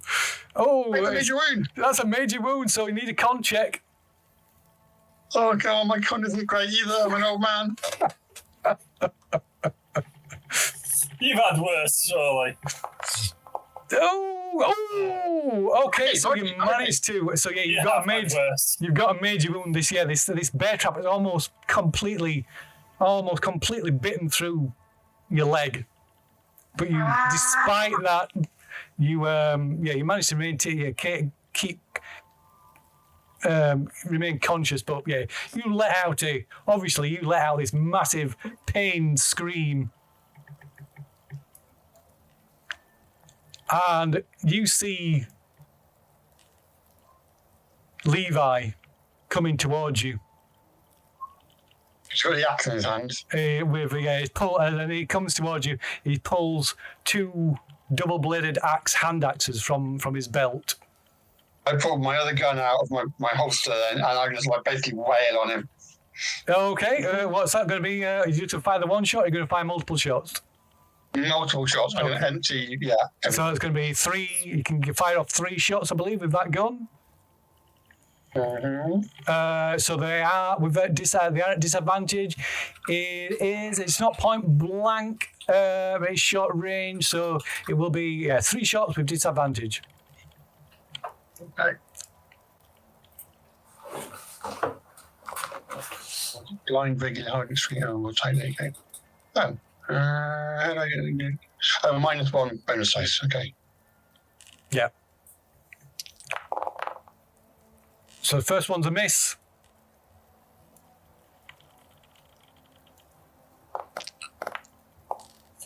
Second one's a miss. You Fine. Oh, it should be. Oh, third one's a hit though. Oh! Okay, so roll for damage. Okay, what was that? 1d8? So you're firing up a shot. Levi doesn't even flinch. He doesn't make any attempt to just to dodge out of the way. He just comes steamrolling towards you. And as he gets closer, he lets. Oh! So is it worth rolling damage, or is he basically immune to any? You can still roll for damage. Mm-hmm. Was it 1d8? It's on your combat thing, so your fire. What pistol is it? I ain't got a pistol. I've only got a shotgun listed.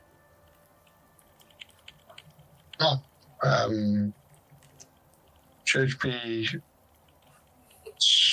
Gear. I would assume it'll be a revolver, a proper old school. Yeah, probably old revolver. Yeah. What's that do? Sorry. It's okay.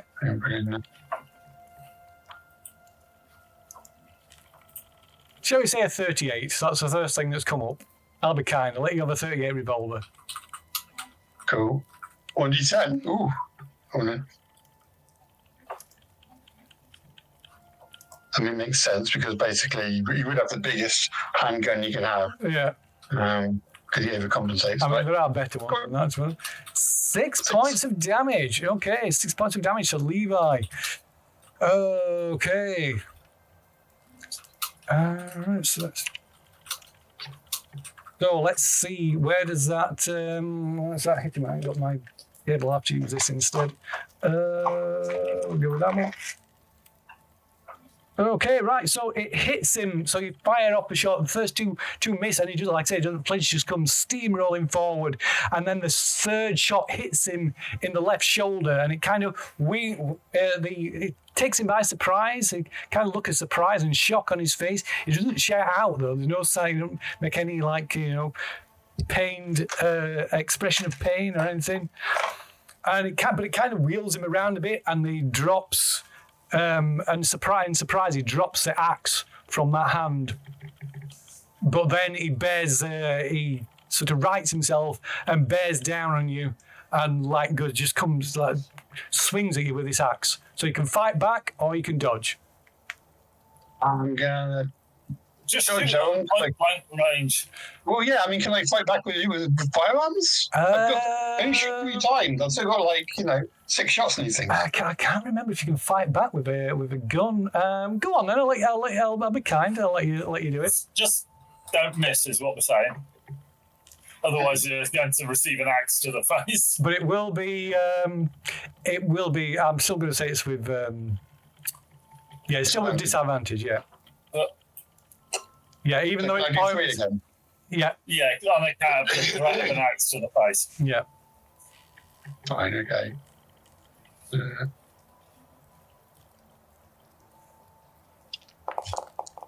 You want to hit at least one of these. There's a miss. Okay. You can spend luck on combat rolls, don't forget. Can you? Yeah, you just can't push them. Yeah, you just can't push them. You can spend luck. You haven't got enough luck to turn that into a success. That will leave me no luck at all. So I think you can have no luck. Can you show again? Yeah, so yeah. You haven't got a lot of luck, have you? Nice! Oh, God! Oh, okay, let me just check that. Just check the gun. I don't know. No, it doesn't. No, it's a revolver. He only malfunctions on a 100. Is that 100? Yeah. Oh, okay. So yeah, so that's just a miss. Yeah. Okay.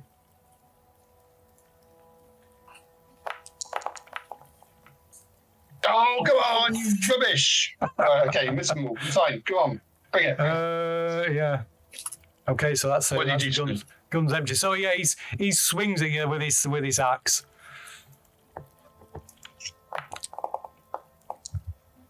Oh, but misses. Oh. Yeah, maybe in his he's overconfident and brings it down and just misses. Just buries it into the ground at the side of you. And I think we'll switch back to the cabin. Oh, so we need to. They can't hear what's going off, can they? Okay, so back at the cabin. You know the difference. Sound. Are we all dead? Not yet. Actually, we should be deafened from what's happening for them as well, but. Yeah, it doesn't matter so much. I think. So what are you doing? Ezekiel has run off down in the same direction that Levi, Adam, and Sam have gone. Hannah is there with this. She just managed to pull. With a scream, she managed to pull the knife. It's only a little pen knife, just maybe an inch or two long, the blade, if that. Still, we're all injured. Very narrow. Yeah, we're all injured, and she's distressed, and we need to get her to safety. So we're getting in the car and driving off. Okay. So between you head towards she kind of resists at first, tries not to. And struggles to stay at the house, but But then after, but then she relents and comes and follows along with you. Maybe each of you supporting each other, and you make your painful way, the quarter of a mile away back to the road where the car is.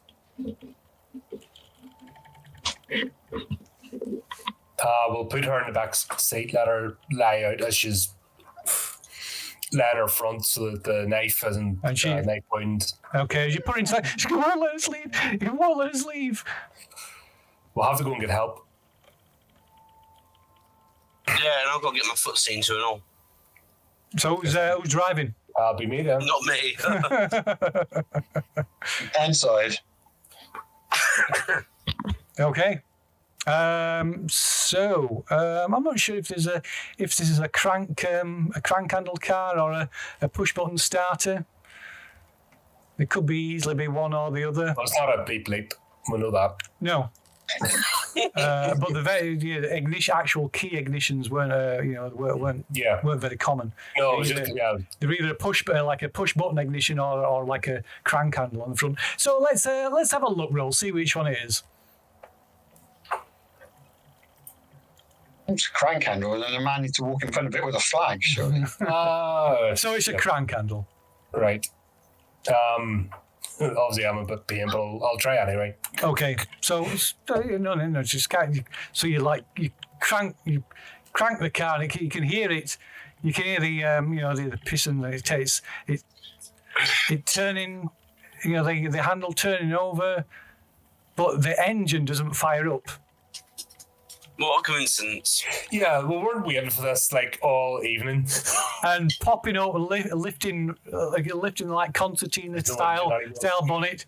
It looks like somebody's taking an axe to the inside. Oh Christ! Are we at the top of a hill? No, you're not on a hill now. All right, just. Sometimes it goes to downhill. Yeah, just. It's relatively flat, and it's like I say, it's little more than a rutted track as well. Can we have an anthill mob roll? Start pushing it. I think you need more like an A-team roll. A couple of metal barrels, blowtorch.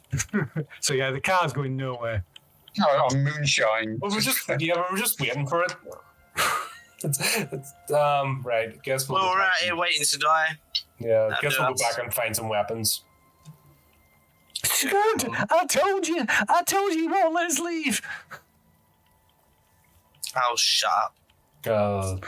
You've changed your. You're the one. If you have anything that could be used for weapons in the house, well. So she's just a very small knife. She's just an hysterical mess now. Do you know what? We'll leave her in the car and we'll go back and let's see if we can find an axe or something. Okay. So there's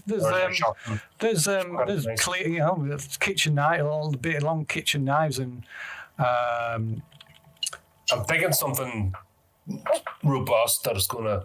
There's maybe a wood axe outside in the woodshed that's attached to the side of the house. Yep. So there'd be a wood axe, but that's the biggest. That's probably the biggest weapon you can find. There's no firearms in the house at all. Nothing. You turn it upside down.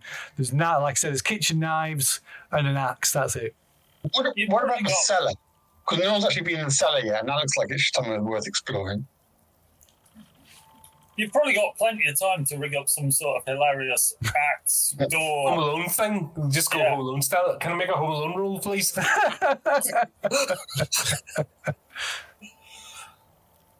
I take a deep breath and Snake Eyes, you come with me? Yeah, but half your speed. Sure. That's all right. We'll trudge on into the woods. Oh, so you're heading into the woods?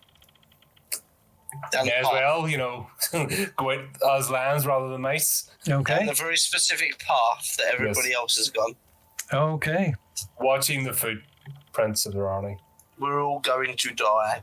Brought Rightio. to see wizard, the wonderful wizard. Very well. In which case, I suppose we ought to return. We ought to return to the island. So I'm afraid I'm going to have to deafen you guys again for a moment. Let me tell you. Well, that's actually quite hopeful. The fact you're returning to the island means somebody's alive. For now. If you had just went, nah, we don't need to go back there. We'll just wait for you. Good day. So yeah, just stick a hot poker in your.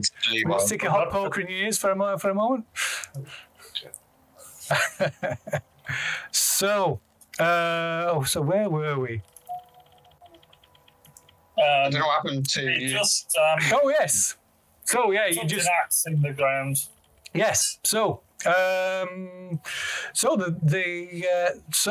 the three of you can now act essentially. Let's see. Let me get some tokens up so we can. So we got Levi, we have got Adam Ansel, and we got Samuel Rufen.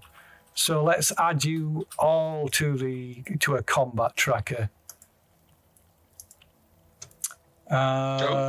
So there we go. I'll just roll the thing because it just dexes. So Levi is the first to act. He has a dex. He has a dex of 70. So you can. So Adam, you can fight back or you can dodge. Wait, hang on. Isn't Levi like bearing down on me? Yes. In my bear Oh, trap? sorry. Yes. So not Adam. Yeah, Samuel. You can fight back or you can dodge. I am absolutely dodging. Okay. So give us a dodge then. Which I'm not very good at. Is the bear trap like in the water or like right by the water? No, it's on. So it's on the island. Right. Okay. So we're not next to the bog. Oh No, no! not directly. No, it's still muddy, but not the actual bog. So it's kind of like a raised up bit at the centre of the bog. Right. Okay, that's a fail. So let's see. So he pulls the axe out of the ground and then takes a swipe at you with it. Okay, so This is going to hurt. oh yeah, the axe brings it down and it connects. And oh, Critical? Oh, that's if it does critical. yeah, that's if it does a critical. So 4 Oh! I am dead. I am decapitated. So 13 points of damage. Although, yeah. So, yeah.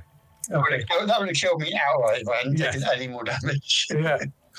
So yeah, this brings this axe down, and you feel this like intense pain. The axe just buries it in your chest, and everything goes black. So Adam, it's your turn. You can act next. See, what I was planning on doing if we were next to the water was trying to like body slam him into the bog. Right. No, no. You're quite a bit away from because there's the tree line, and then you go through the trees where the bear, these traps are laid out, and then you get beyond that, and then there's the corpse garden that's just like arranged around this idol. Right. I'm just going to go that way then, away from him. Away from him. Okay. So you start heading away from him. Yeah, fair enough. Give us a con roll then. Oh. See what your speed is. See, I'm hoping he's still distracted with defiling the corpse. Oh. Oh wow! Okay, so you can Off the blocks. So you can bump up your current move by 1 point. So that makes your move 7, does it? Yeah. Okay, so it's just temporarily for purposes of like a chase scenario. Okay, so you set off across, directly away from Levi. away from this idol. And glancing, everything. And glancing back, you can see Levi dragging by an arm, dragging Samuel's body, blood pouring from his chest, and leaving this this bloody trail behind him.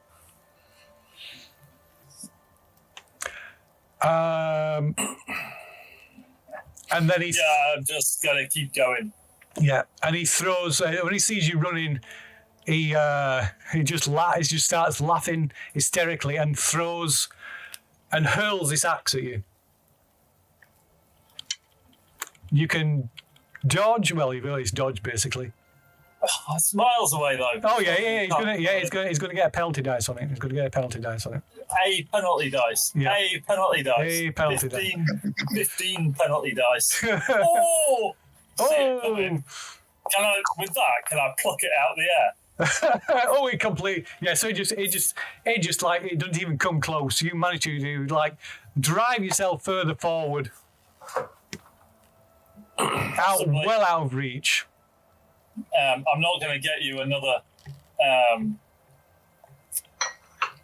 strike against your channel, but just imagine that Chariots of Fire just rises to a crescendo. Okay. Slow motion. Right, so that will be next round. I've not got a chase thing set up, so I'll just have to do it from memory. Right, so he's still dragging a body. Well, potentially, if he's going to continue dragging a body. So he drags. So it's So it's Levi first anyway. So he drags Samuel's body and drops it at the side of this idol, and then picks up the pace and sort of charges through the trees towards you, chasing you. So, Adam, you can give us a look roll as you run blindly. Or are you going to? Or you can spend, if you want to take it slower, I will allow you to have a bonus dice on your look roll. Is this over a particularly boggy bit? This is through the trees surrounding the perimeter of trees surrounding the edge of the island before you get to the bog. I'm gonna take it steady for now. Okay. Until I deem it too much of a risk. So essentially, so you get two movements. So you get to move one spot. So yeah, you manage to. So taking it cautiously, you manage to step round and avoid a snare and a bear trap, and find yourself at the edge. Bear traps. But yeah, you manage to avoid them, and you find yourself at the edge of the water. Meanwhile, Levi comes charging forward. I'm hoping he doesn't manage to avoid them.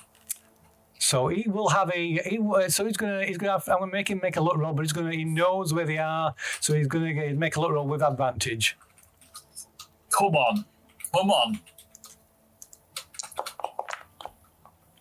Oh, so yeah, he passes them, and yeah, he catches up with you. Oh well, he almost catches up with you, but he stoops for a moment to pick up a fallen branch.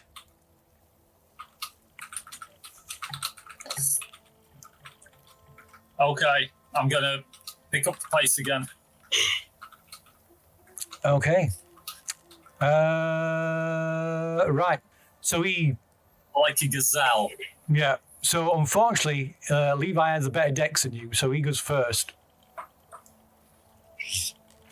So he comes running at you and catches up with you, and swings at you with this branch, this broken tree branch. So that would be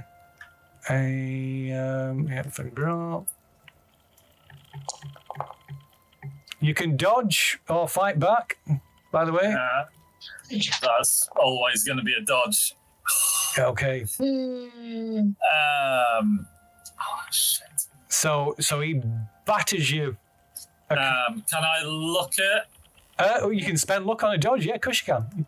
I'm gonna have to look at. I think. So if you click on it, it'll tell you can spend 11 for a pass or 29 for a success. So with a dodge, you only have to equal or better. You have to equal or better. So a pass will do.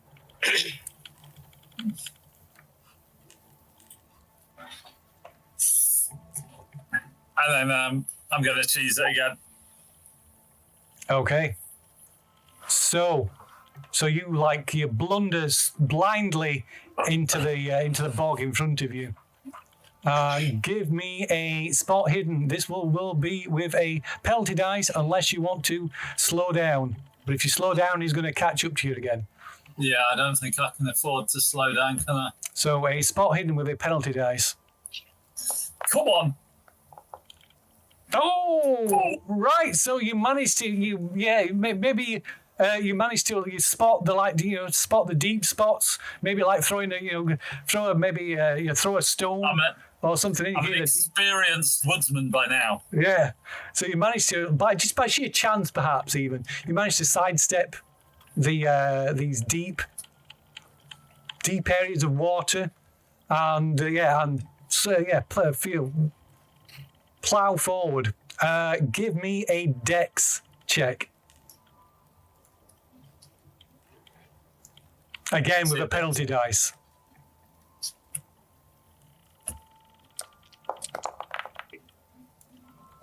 Oh.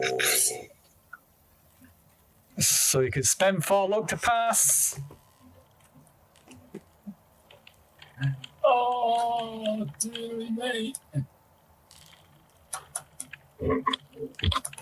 Oh, okay.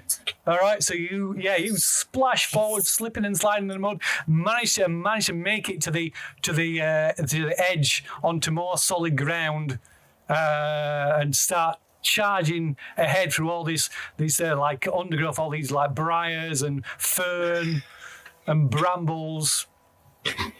So meanwhile, there's got to be a nice friendly ghost around there somewhere. Levi is coming up, so he's got to get across the water as well. So he's got to make a thing, but he don't get a penalty dice because he's familiar with it. So is a dex roll. Okay, so he easily makes it across. So he's keeping. So he's just behind you. Just behind you. So it's your go. So there is, so like I say, it's kind of like there's lots of undergrowth and hidden holes, rabbit holes and things. So you will have to make a dex check unless you, and that will be a straight dex check, or you can take it easy and get a bonus dice. Oh, right, okay, right. Right, so you managed to stay ahead. So let's see. He's coming up behind as well. Oh, he stumbles. So he stumbles. So you gain a bit of ground on him. And so you follow it like. Of course, you're not on that path. You're heading away. Do you want to? So what do you want to do? Are you just going to keep heading away, or do you want to try and like steer your way around this? Because you can see this island, so you can use that. Perhaps use that as like a landmark. At the moment, I'm going to head back to the car. So I can go round. Yeah, and that's a nice clear path that I. Yeah, so you can charge down. So you can use that as like as a landmark, so you can follow it round. So you follow it around and eventually pick up the path again.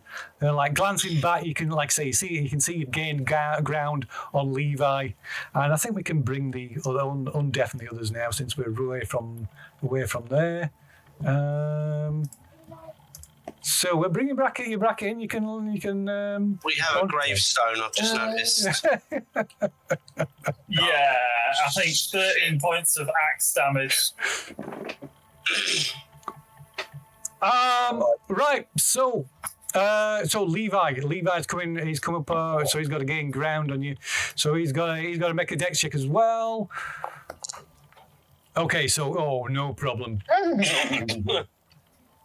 Again, you're on this uneven ground, Adam. So you're gonna have to make another dex check to progress.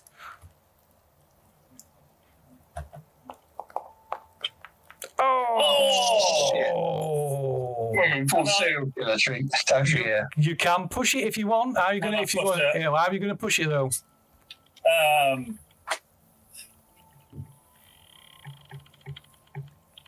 Lunge forwards, and if you fail, you stand in your face. I'm just going to, whatever it is that's in front of me blocking my way, I'm just going to try and jump over whatever log branch is Okay, very well. blocking me. I'm fighting combat roll over the top. Just without any regard for your personal safety, just push yourself forward. Yeah. Okay. It's just going to be all or nothing. Oh no. Okay, so as soon as you like charge forward, your foot catches in a rabbit hole or some hole, and you just go down. You just go straight down, and maybe even take a point of damage as you wrench your ankle. I think that point of damage is going to be the least of my concern. So you hear a shriek of a victory shriek of triumph come from Levi, and you can hear the heavy stomp of his boots rapidly closing in on you. Let's see if he makes that dex. Levi's not evil. Worked it out. Yeah, I told you so. Levi's a twat. Told you so. Right, and suddenly there's a shadow falls across you, and Levi is above you, and he reaches down to grab you. You can fight back, or you can try and dodge. I'm going to try and roll out the way. Okay, so give us a dodge roll then. Come on, 0-1. No. No. Oh, he's failed to get you. Oh. Oh, where's your opposed? Oh, Yeah. oh, 40. Wait, it show you. What is it? 42. So you failed, I failed. but he also I'm failed. not sure where it's gone. It's for some reason it's rolled it as a keeper thing. Yeah. I don't know why. It's because. All right. You should be able to see it. It should say opposed roll. It's because I had the It tool. says, it says opposed roll card. Yeah, and if you click it, it'll expand it yeah. and show you roll 42. Right, okay. You Oh, could spend 7 luck to pass, So, but he failed anyway. oh, okay. He failed anyway. He got 65. Okay, so yeah, he tries to grab you, but you do manage to roll. Still manage to pull your foot out of this pothole, this rabbit hole, and manage to pull yourself to one side. And Come on, heavily armed cavalry. so let's have a luck roll from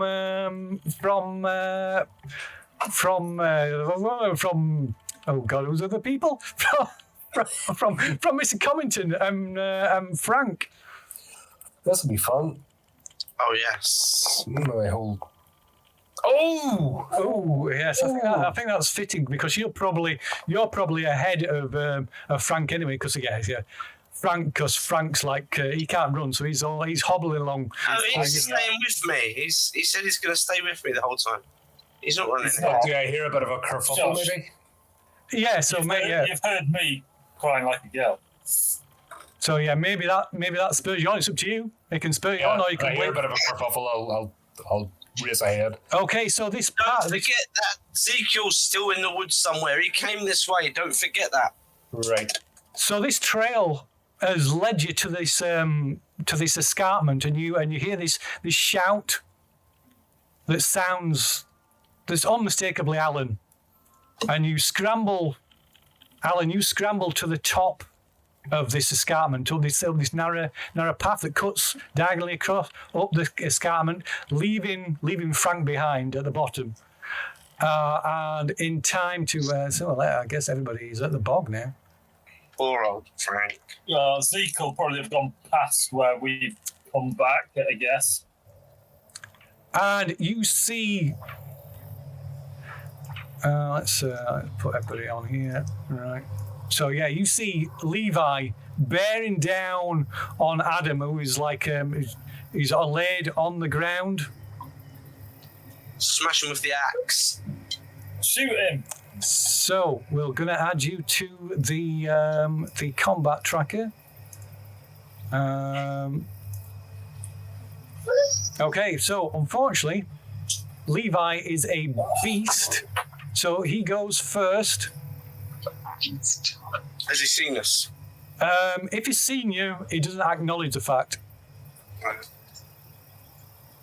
And he just, he just roars like an animal, just a manic, like a crazy animal, and just brings this tree branch down towards where Adam is attempting to, desperately trying to scramble out of the way.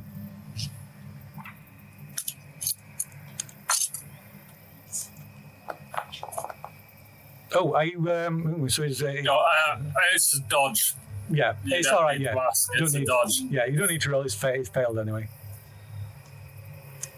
He's failed anyway. So yeah, you managed to dodge. So you managed to dodge out. Are you gonna know? You're rolling. You can stand up. It's up to you. I'm going to try and scrabble to my feet and Okay. carry on running. Okay. Rightio. So yeah, you managed to scramble to your feet then, and you can. So it's you next to act. You scramble to your feet, and yeah, turn around. You can see, you see Alan just scrambled to the top of the escarpment. So I'll just shout, "Run!" at him as I run past him. Okay. All right then.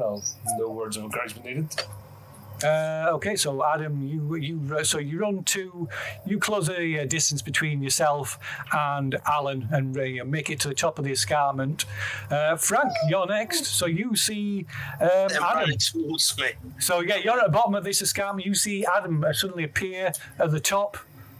This look of panic on his face, clearly visible on his face. I'm going to do a 180 and run as fast as I can. If I see Frank, I'm going to shout, "Shoot him!" Oh, okay. All right, I'll try to shoot him. Because I know Frank's probably got about 27 weapons secreted about his body. Okay. So you're going to get your gun out then. Yep, and prep it and get ready. Okay. So take your gun out. You can aim, which gives you a bonus. Overwatch has got to give him a bonus. Well, having your gun drawn gives you a bonus 50 plus 50 bonus to your initiative. So it shoves him right to the top of the initiative track. Okay, so that's Adam. That's Frank. So not Samuel. So Alan, what are you doing? We're going back. So you're going down. Well, back the way I came. If that's where everyone else is going. Okay, so do you want to take it slowly, or are you gonna rush down? I'll take it slowly. I don't want to. Okay, so you can safely make it to the bottom if you without having to make any kind of check if you take it slowly. Okay, that works for me. And if Right, so there's covering fire, if he appears over the top, So next it is Frank, but I presume you're like say essentially waiting. Yeah. As the others are desperately trying to get scramble down this escarpment, and then Levi appears at the top. So is in normal range. He's not in point blank. So I'll say is within normal range. So but you got aim. So you've got a bonus dice. But are you firing one shot or more than one shot? Oh, crap. And what gun is it you've got? I have got a handgun.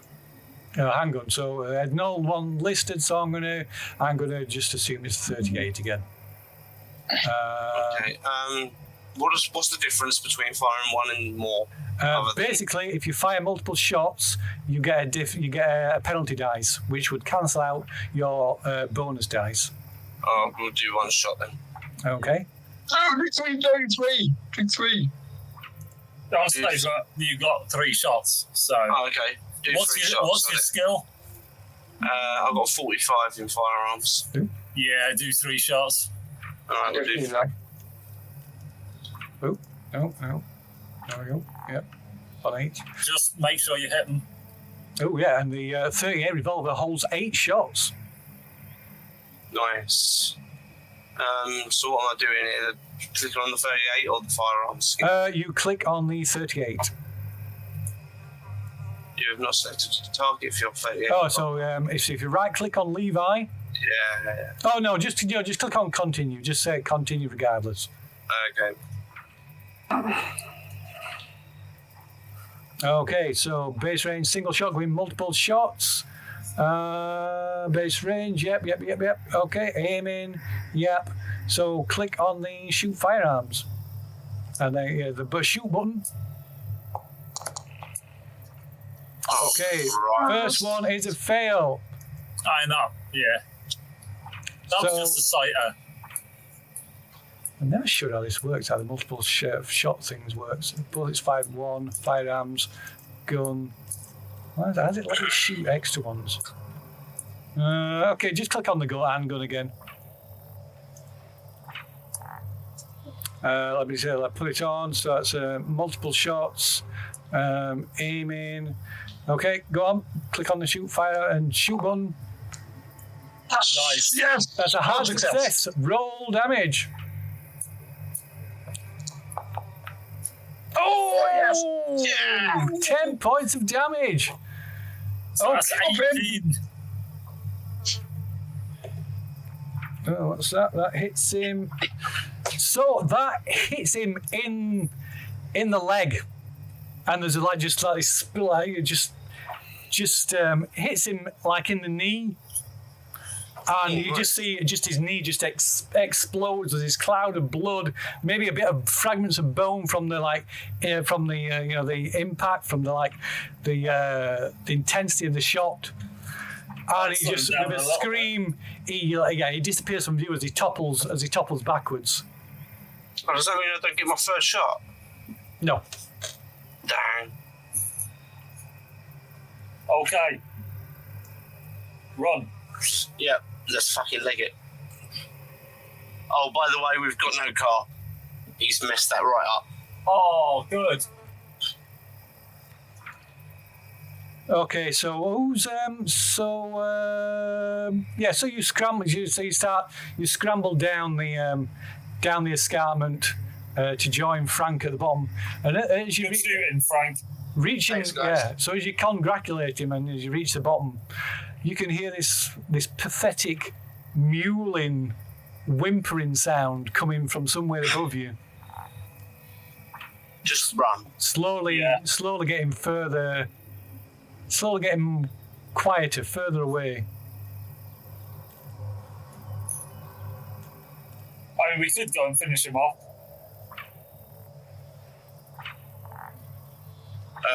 What do you guys want to do? Yeah, I don't fancy this guy coming after us, to be honest. We've got no car, did you say? Yeah. Yeah. More than that. I think we need to. Chop him up. And then we're going to talk about what happened after. Yeah, again, don't forget that his boy's on the loose. I know he only had a pocket knife, but who the hell knows what else he's got, what he's doing. Yeah. No, let's go and finish the job. Okay. We managed to find a fire axe, so there was something. Okay, so you start clambering back up the escarpment. Keeping an eye out for Zekel. Yeah. So when you get to the top, you can't. The only sign of Levi is a trail of blood leading off into the gorse in the direction of the island. Do we follow him? Well, don't really have much. I think we need to finish. We can't have these people following us. I don't want to go back on the island again, though. What's there? Yeah. Dead people. Yeah. I'm not going back on the island. Right. But we'll see if we can catch up with him before then. Okay, we'll do that then. We'll keep going, and as per advice, if we get to the island, we'll not go there. Okay. Watch out for traps. Watch out for that mad kid. And don't forget to use your big stick. So, can one of you, whoever's got the best spot hidden, give me a spot hidden roll since you're traveling as a group. 55. 45. 75. Oh, wow. Go ahead, Frank. Okay. Good effort. So you make your way forward at first. Perhaps Adam leading you along this well trodden trail path. Excuse me. But the blood, there's as you start following that, but there's the blood doesn't seem to follow this. And you're looking around, and it's Frank who spots like blood, trace of blood on some of the gorse bushes, just a little off to the side of the track.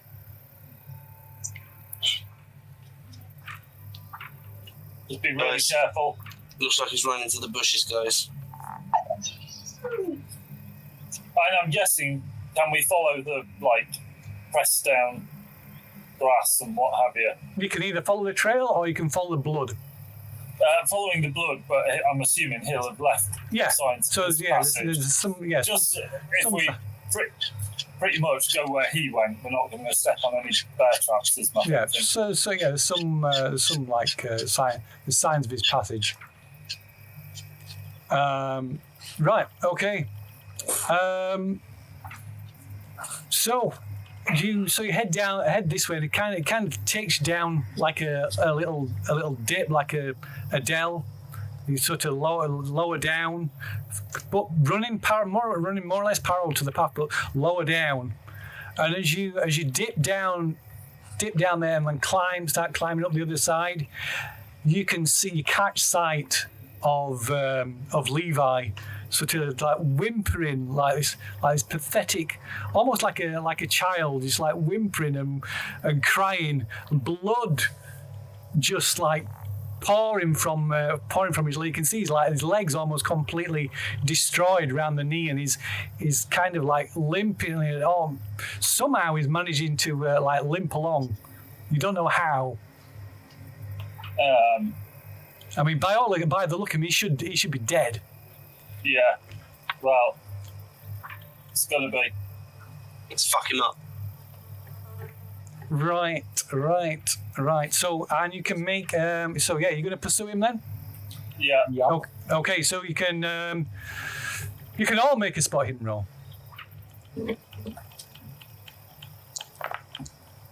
Little Gage, sorry, Ezekiel is just hello, Zeke. waiting in the bushes. Ooh, Frank is on fire. Okay. Makes up for all. This is why you got all those crap rolls. So They don't call me Snake Eyes for nothing, you know. So Frank, you Alan. Okay. So Adam, you completely miss. Maybe maybe like just stumble completely. Intent on following Levi. You completely miss Ezekiel as he suddenly stands up from out of these gorse bushes. And let's see. So that's going to put him in the combat tracker. So let's see where it goes. So yeah, Frank. Well, have you still got your gun out, Frank? Yep. Okay. You've got a critical, a extreme success. So you can act if you wish. Shoot Zeke. Okay, so you can do it with a bonus dice as well, because he's pretty much at point blank range. He just like leaps up with like a hand axe and goes to swing at Adam. To be honest, one shot is probably. How do I get a bonus dice on this? I will give it to you.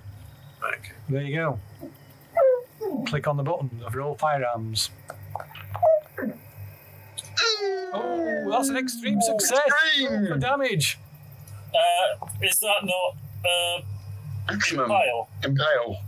Yeah, it does. So it's done it automatically. Extreme. That's it. It's done it. Works it out. 15 points of damage. 13. Okay, so you shoot him. You shoot. He stands up. He sits down.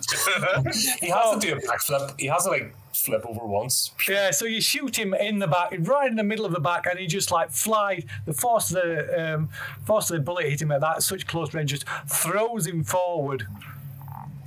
And he goes somersaulting over till he comes to a halt in the gorse, like a huge hole blown through his chest. This 38's pretty nifty, isn't it, guys? Meanwhile, Levi, you hear splashing and see Levi splashing and limping across the bog. I would just shoot him from here. Bit of target practice for you, Frank. Okay, so you can take a shot if you want. It will be at disadvantage. Can he aim? He can aim, but that takes an action to aim, so he might be gone.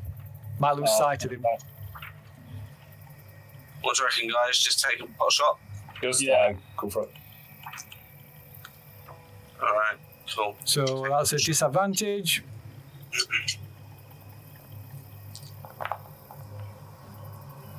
So it's a fail. You can spend 31 luck to pass. Have you got 31 luck? I have. Just. Go on, him. Go on. Yeah, go on then. Put him down. Let's get it finished off and then we'll chop him up. Okay, so roll damage. Ooh. 7 points of damage. Okay, so let's see what that hits him. Come on, the other leg. Okay, so so it hits him. It hits him in the left arm, in the elbow, and his arm is just like almost completely blows his left arm off. You can see it dangling by a bit of bone and tendons, and He's going to bleed out to death. he spins round and like lands with a splash in the bog.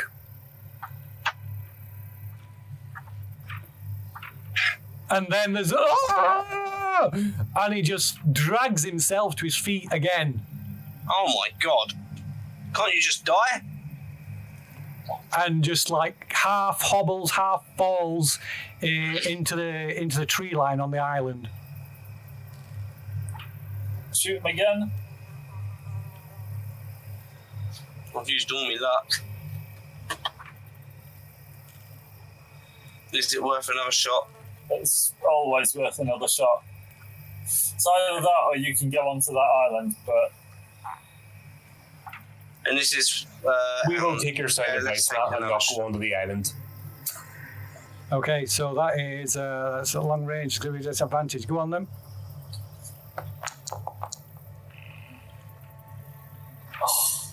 That's a fail.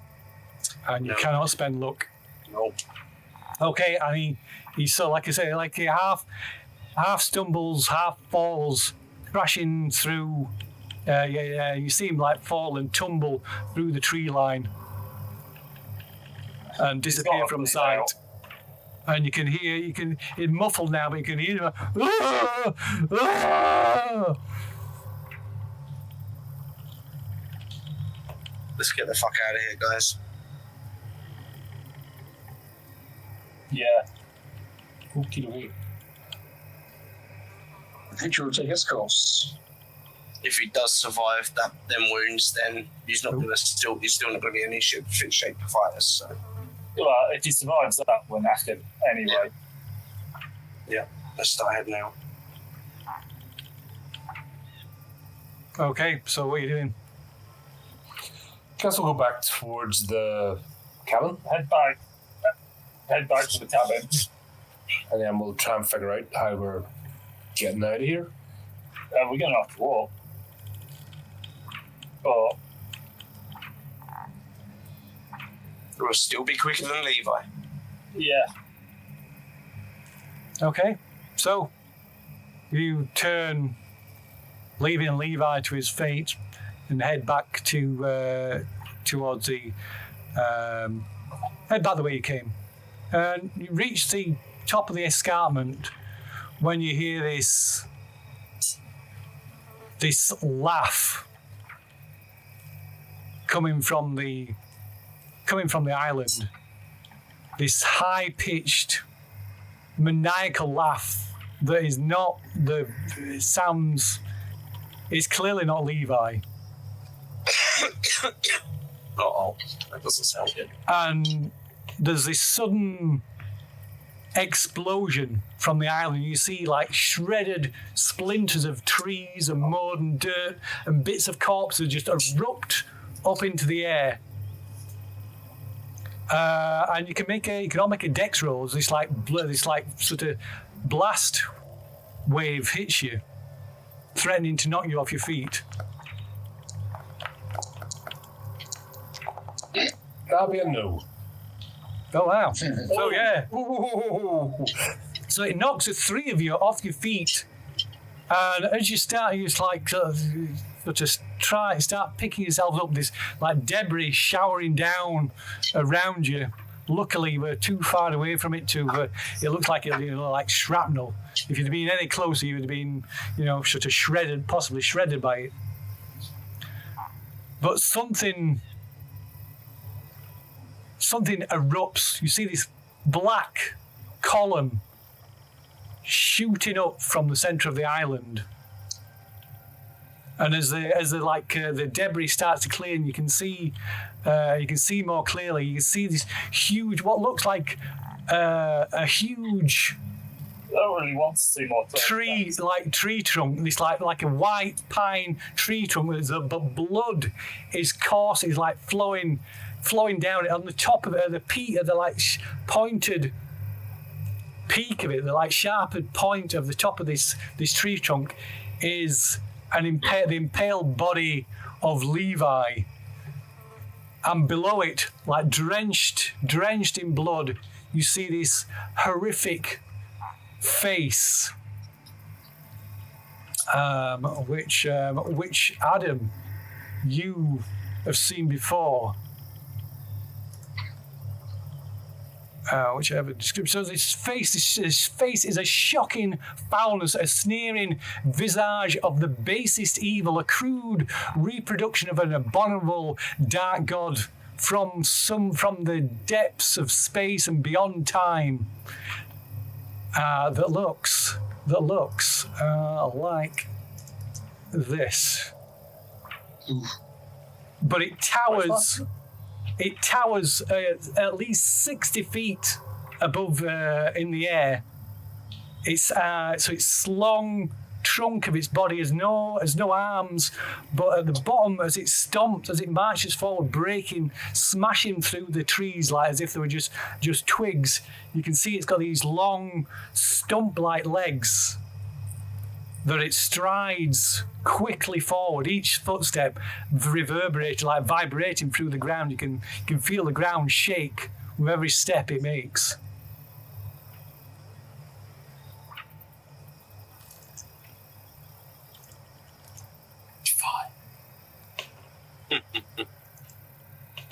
It's escalated. And you can all make a sanity roll. Lovely. This would be the time to pass one. As we all go wibble. Maybe not. Oh, for Christ's sake. I used all my good rolls. Okay, so if you pass, let me just double check on that before I tell you. D10. So if you pass, it is 1d3. Oh. Oh no, sorry, 2d3. No, not 2d3. It's 2 to 3, so it's 1d2 plus 2 plus 1. Sorry. 1d2 plus 1. Yeah. So you get a minimum of 2, basically. Yeah. Sorry, Trevor, I completely forgot you were there. Oh dear, sorry. So Adam, you lose 2. 3. Alan, you lose 2. That's not sent you over the edge, Adam, has it? What's a 1d1? Oh, 1d1. Oh, yeah, that's in fact that's going to be. You need to so /R 1d2, Alan. +1. +1.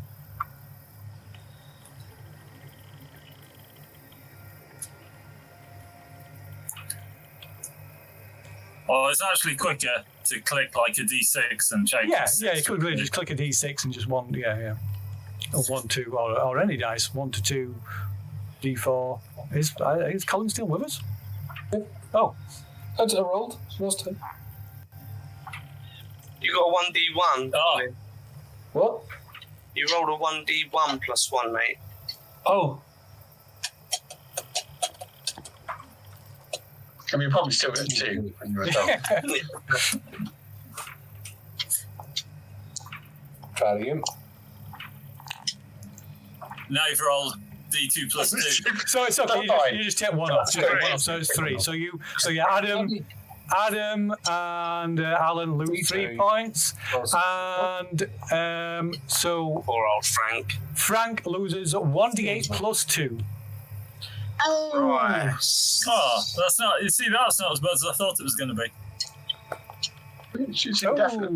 Oh, so 4. Okay. I'll take that. Yeah, that's all right. So, involuntary actions. I think your involuntary actions are just kind of just freeze in place. Just for the moment, just for that brief moment, you're just frozen in fear, just staring at this thing, and it just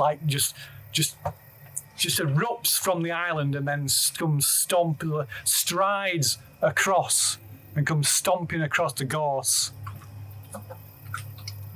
Are we still legging it?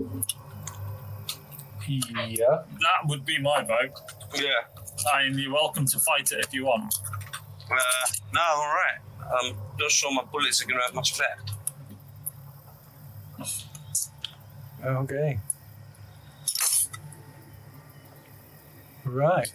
Okie dokie.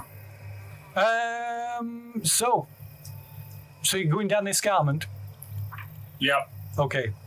So you can, despite the size of this thing, you find you can outpace it. It's keeping up, but you're slowly increasing the distance between you and it as you make your way down the escarpment, scrambling, almost tumbling down the escarpment, and then start running along the not in the apart from in the case of Frank, who can't run, and it's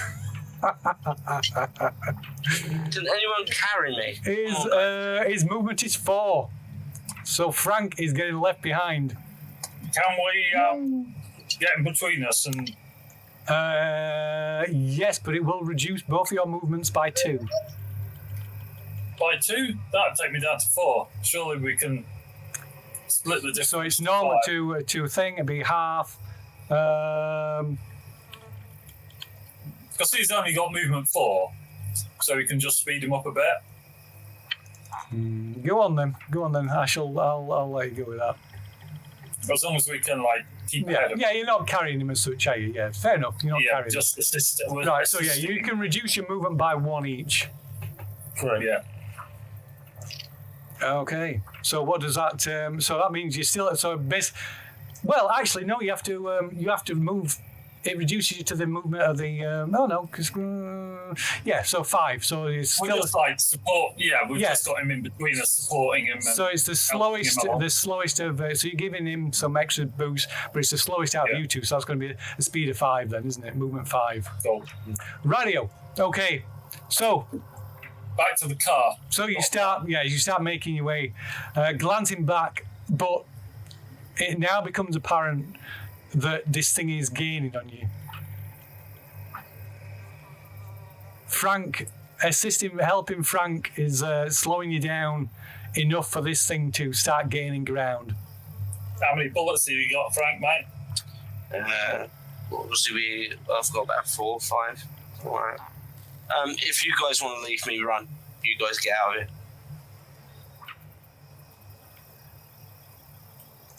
So I'm guessing the gun's going to slow him down, or it's not. And 60 foot tall, we're going to die. Yep. You outpace him. I'll stay here. And I've got a plan, and it involves lots of fire.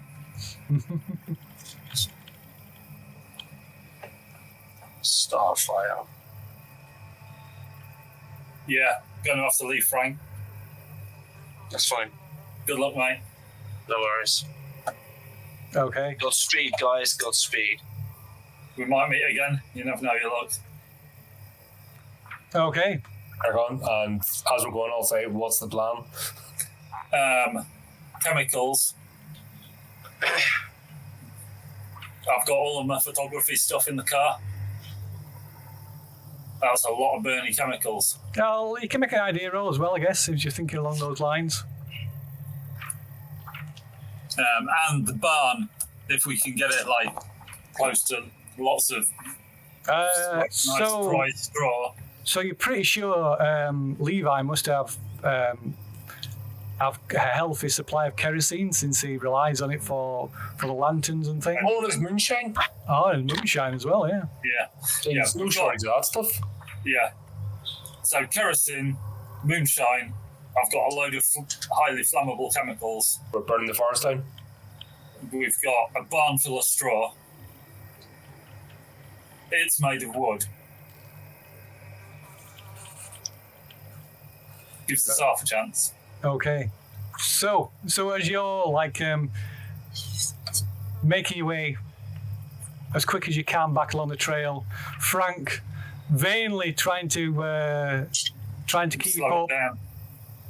Oh, what are you doing? Are you trying to keep up, or are you just standing your ground and?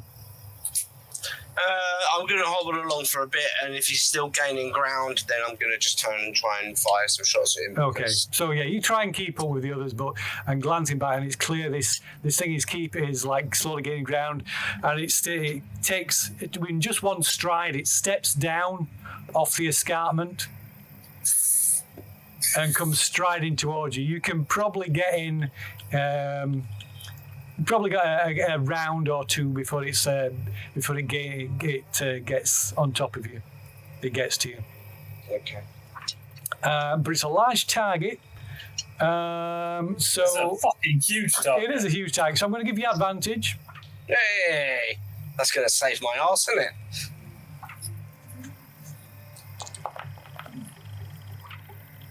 Okay, so it's a regular success. Fucking 2. Okay, so yeah, you see the bullet. You hear the sound of the bullet thudding into it, and it just like a few small splinters fly off, and you can literally see the bullet just embedded on the surface of it. I'll do it again So because it's a hardwood branch or tree then? Okay. No, that one just going. Said it's not a softwood tree then, it's a hardwood tree. No. Well, it literally is as well. It's been marinating in the bog for centuries. Yeah, for a while. Okay, so give you advantage again. There you go. it doesn't have any guys. Oh shit! And that's a miss. Oh shit. And no look. So yeah, so this last shot, you're kind of aiming up at this thing as it towers, like I say, a good 60 feet above you, and then it kind of looks down, sort of tilting but it has to tilt its entire body, hinging on what passes for hips. So it looks a bit weird. Almost looks like one of them, them sort of cuckoo, water-activated cuckoo things, business toy things. And then it brings up one of its huge, round, stump-like legs and sends it crashing down towards you. You can attempt to dodge if you wish. Sure. I imagine fighting back is quite pointless. Yeah. Okay. So go on, roll for a dodge. Oh, 19. Nice. So that's a regular success. So long as it gets, so long as you don't get a hard success. So so you managed to dodge. No problem. This is just prolonging the inevitable, guys. Shoot it in the bollocks. Yeah. So meanwhile, you two that are fleeing away, you feel this like sudden, this heavier thud. The vibe, you feel it like that you can feel it through the ground. This tremor through the ground, and looking back, you can see it like stamping, raising one of its legs and just stamping at something unseen on the ground. So long, Frank. Okay, so Frank, what's your dex? 50. So you both go together. How am I as slow as a 60-foot tree? How the hell is that a thing? So you get to do something at the same time as it does, if you want. I don't think praying's going to help, is it? Or do you just want to dodge? I'll try and dodge into the shrubbery or the forest or something and try and get lost. Okay, go on then. Here's a dodge. Oh, another dodge. I should. And a hide. Oh, we're not good enough against a hard success. So you roll away, trying to scramble, hide yourself in these bushes and thick gorse. It stamps down on you. Oh. This. Oh. I'm dead. No way you're going to slow that. Frank just becomes part of the mulch, part of the peat ground and the bog. There's nothing left of Frank. I miss you, Frank. So right, all of the fire toys. So like I say, you're able to pace. You're able to pick up the pace again. So you slowly, increase the distance between you and this thing, and get back to the cabin. Although you can literally see it. You can see its head above, above the terrain, coming towards you. You maybe got minutes. Okay. So, Alan. Find some kerosene. I'll run to the car, get bottles of chemicals, some rags, the lighter. Right. So I'll start off with the cabin. Okay. So you're going to the cabin? Yep. Because I haven't really seen them go. And they've been here for 2 days now. The two main places are the barn and the cabin. Is that right? Yeah. He doesn't really have out. So we've been in the barn. So it was hay. Yeah. So the kerosene must be in the cellar. I would have thought. Yeah. Try the kitchen and the. Well, what's her name? She's in the car. Or what's in the car? She's an injury to her back.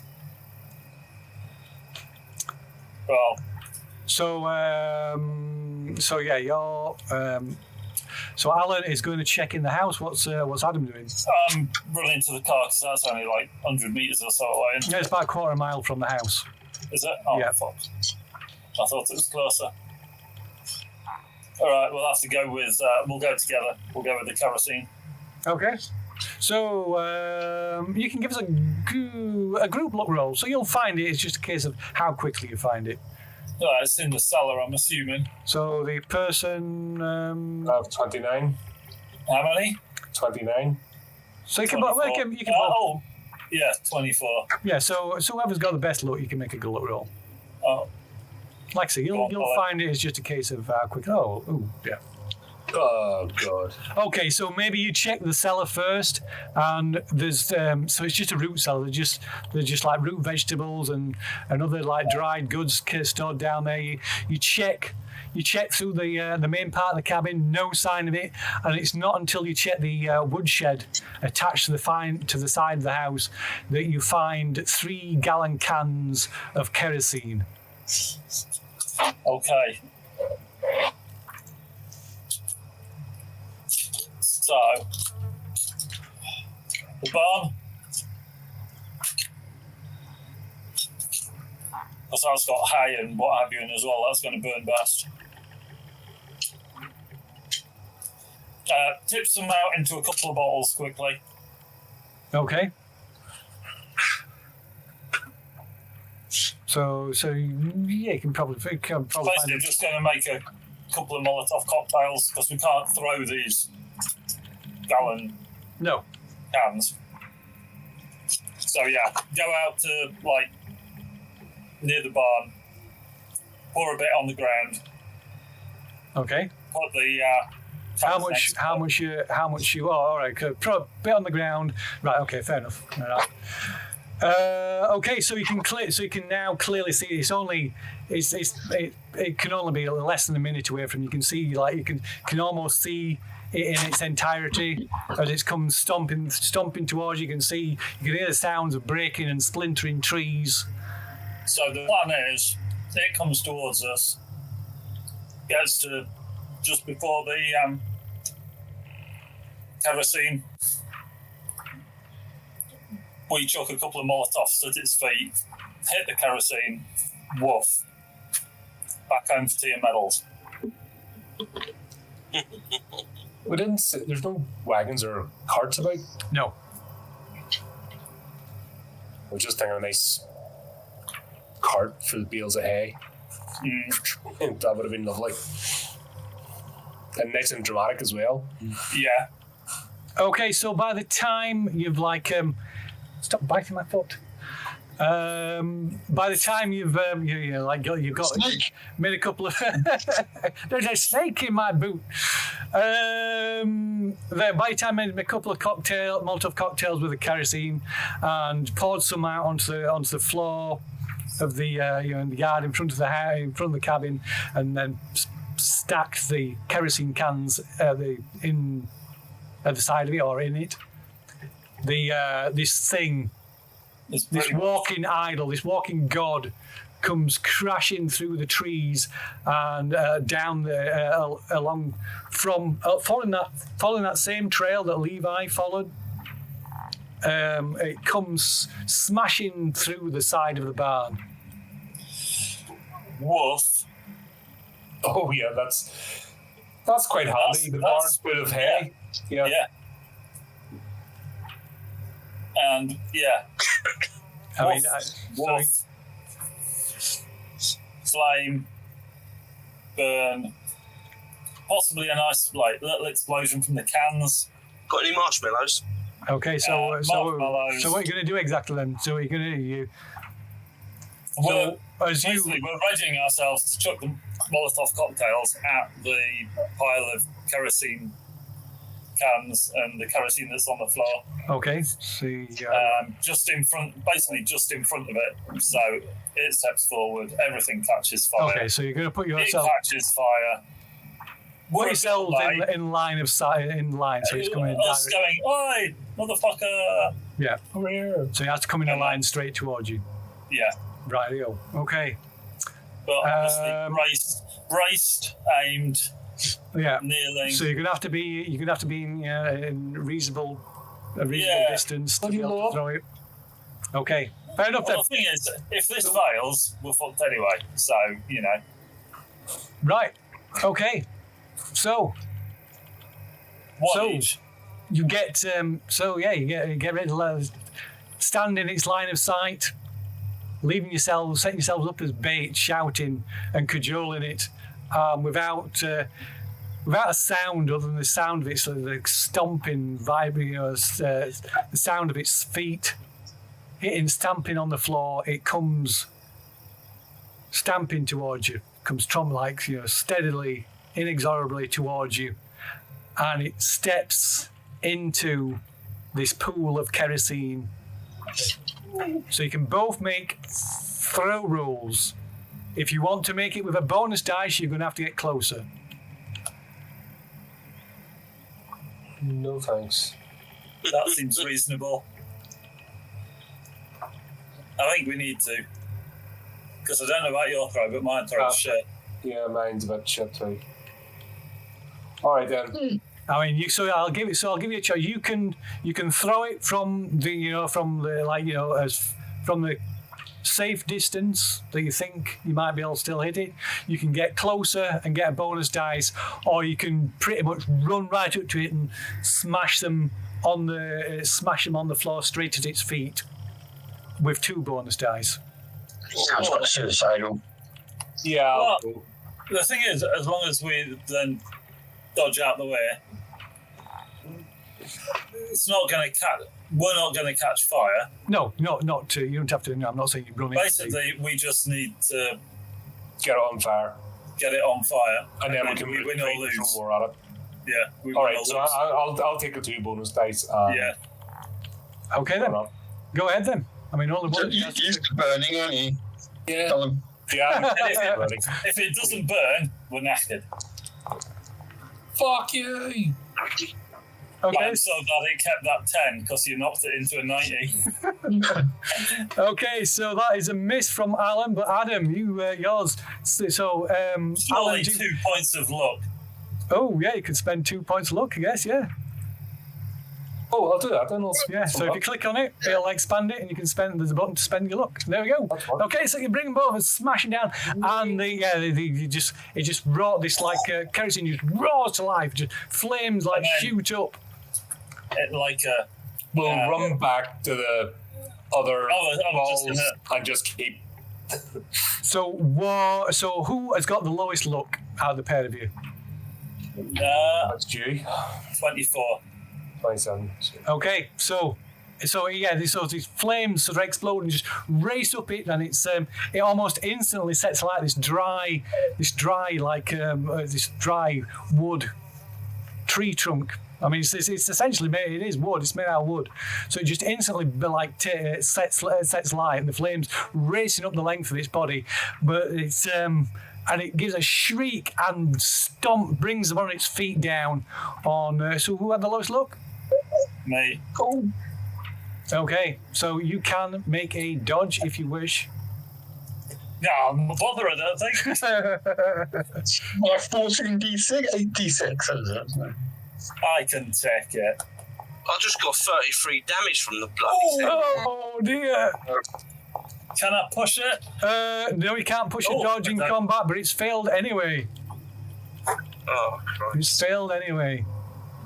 Okay, so yeah, it stomps and it moves and it walks forward. It's still out of the pool of flame, but the flame's just racing up it, saying it's slowly or rapidly consuming its entire body, but it continues. It continues forward, chasing after you. We're about to set the rest of the balls. I ran towards it and then carried on past it. I'm running back to where the rest of the balls are. Okay then. So in which case, you can both make a luck roll. See if it's gonna. So it's gonna have to. It's gonna chase one of you. Nice. Oh, That would be me. Alan Covington. So yeah. Come on, Danny. With a shriek, it stomps after you. So so it tries to trample you again. You can make a dodge roll if you wish. Well, no, just like to let it stop on me. Okay. Problem with dodge is worth any roads. Oh, Yeah. no. I guess come back to that. I guess I'm going splat. Oh, so it misses. Ooh, it misses. I mean, it should surely be taking a penalty dice for being on fire. It doesn't take penalty dice from fire, but it's slowly. It's taking like a massive hit every round. So if I'm still running back to where we'd set the balls, and I'm just going to start throwing the rest of them at it. Oh, okay. Right. So what's your dex? My dex is 38.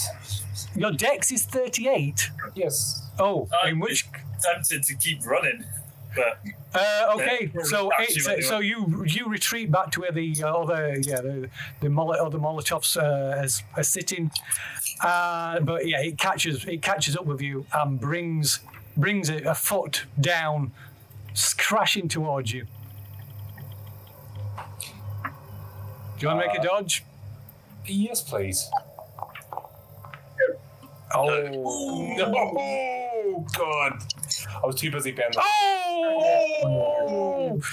Welcome to the 33. So yeah, you grab a Molotov and turn around just to see this huge, like, tree stump of a foot coming down on top of you. Oh well, guess it. Oh my god! You take 31 points of damage and are completely wiped from existence. However, it steps on the Molotovs.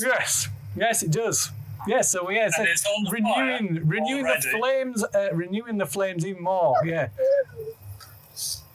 and yeah, then it turns screaming, it completely engulfed in flames, and yeah, it turns and starts heading towards. Can't see me. I'm hiding. You're hiding. Okay, give us a stealth roll then. As soon as I got out, don't forget it's 60 feet tall. Ah, shit. Okay. So you hide behind the house, but yeah, it clearly sees you. So it comes stomping towards you. Do you want to try and run away from it? Yeah, I'm going to start zigzagging. Okay, give us a con roll if you can. I'm going to stick to its shoe, and I'm going to give it a -1 so it slips on me. You haven't seen a tiny little green rock up in each other. That could have, if I had to find the rock, embedded in maybe its foot. if I had thrown it at it, it would have ended it. I think the rock was causing ghosts to manifest. Yeah. That's a fail. So what's your movement then? 6. 6. So it's the same movement. So it is going to get one last go at you. So can you give us a dodge? Come on. Dodgy. Come on. You've got luck. Spend it. Oh, shit. Oh, no. And I haven't got enough luck. Oh, no. TPK. Oh, so as it brings its foot down, the force of its foot coming down just like shears its leg from its body, and it topples and falling in this burning, the mass of its body all burning in ember, like crashes floor in like a shower of embers, and the foot comes down on you, dealing 27 points of damage to Adam Ansel. That's going to hurt. In the morning, probably. Yeah. Try walking that off. I think Hannah knows how to fix cars. Oh, this is technically the end of the League of Unextraordinary Gentlemen then, because there's no character to follow through to the next one. No, there isn't. Oh dear. There'll always be some unextraordinary gentlemen. Yeah, but not these ones. Not these ones. The Avengers have had people leapfrogging across the big connective tissue, and now we all go splat. But, Frankie Snake Eyes dies a hero. but technically, we did win. Yeah, so you destroyed it. Yeah, you destroyed it. So I'm you gonna saved. call that a win. So you. So yeah, this thing collapses to the floor and is slowly burnt up and consumed, leaving nothing but this burnt, glowing embers of this what looks essentially like a tree trunk. You saved. If you hadn't have destroyed it, it would have marched. It would have marched all the way to Arkham. Nice. We saved Arkham. I think my 2 points of damage tipped it over the edge, guys. Yeah. That's it. And just on midnight as well. Oh yeah. Spooky. Ooh. But yeah, so I'm going to get balls on still on at midnight. yeah, so Hannah I imagine Hannah probably eventually wanders in a bit of a in a bit of a stupor, finally wanders away and finally wanders back into Dunwich. Maybe one of the other groups is looking for the green rock. Yeah, maybe. But so she rambling about walking trees and ancient blood gods, which probably lands at a nice cozy room at Arkham Asylum, I imagine. Actually, consider her life. That wouldn't be too bad. Yeah. Yeah.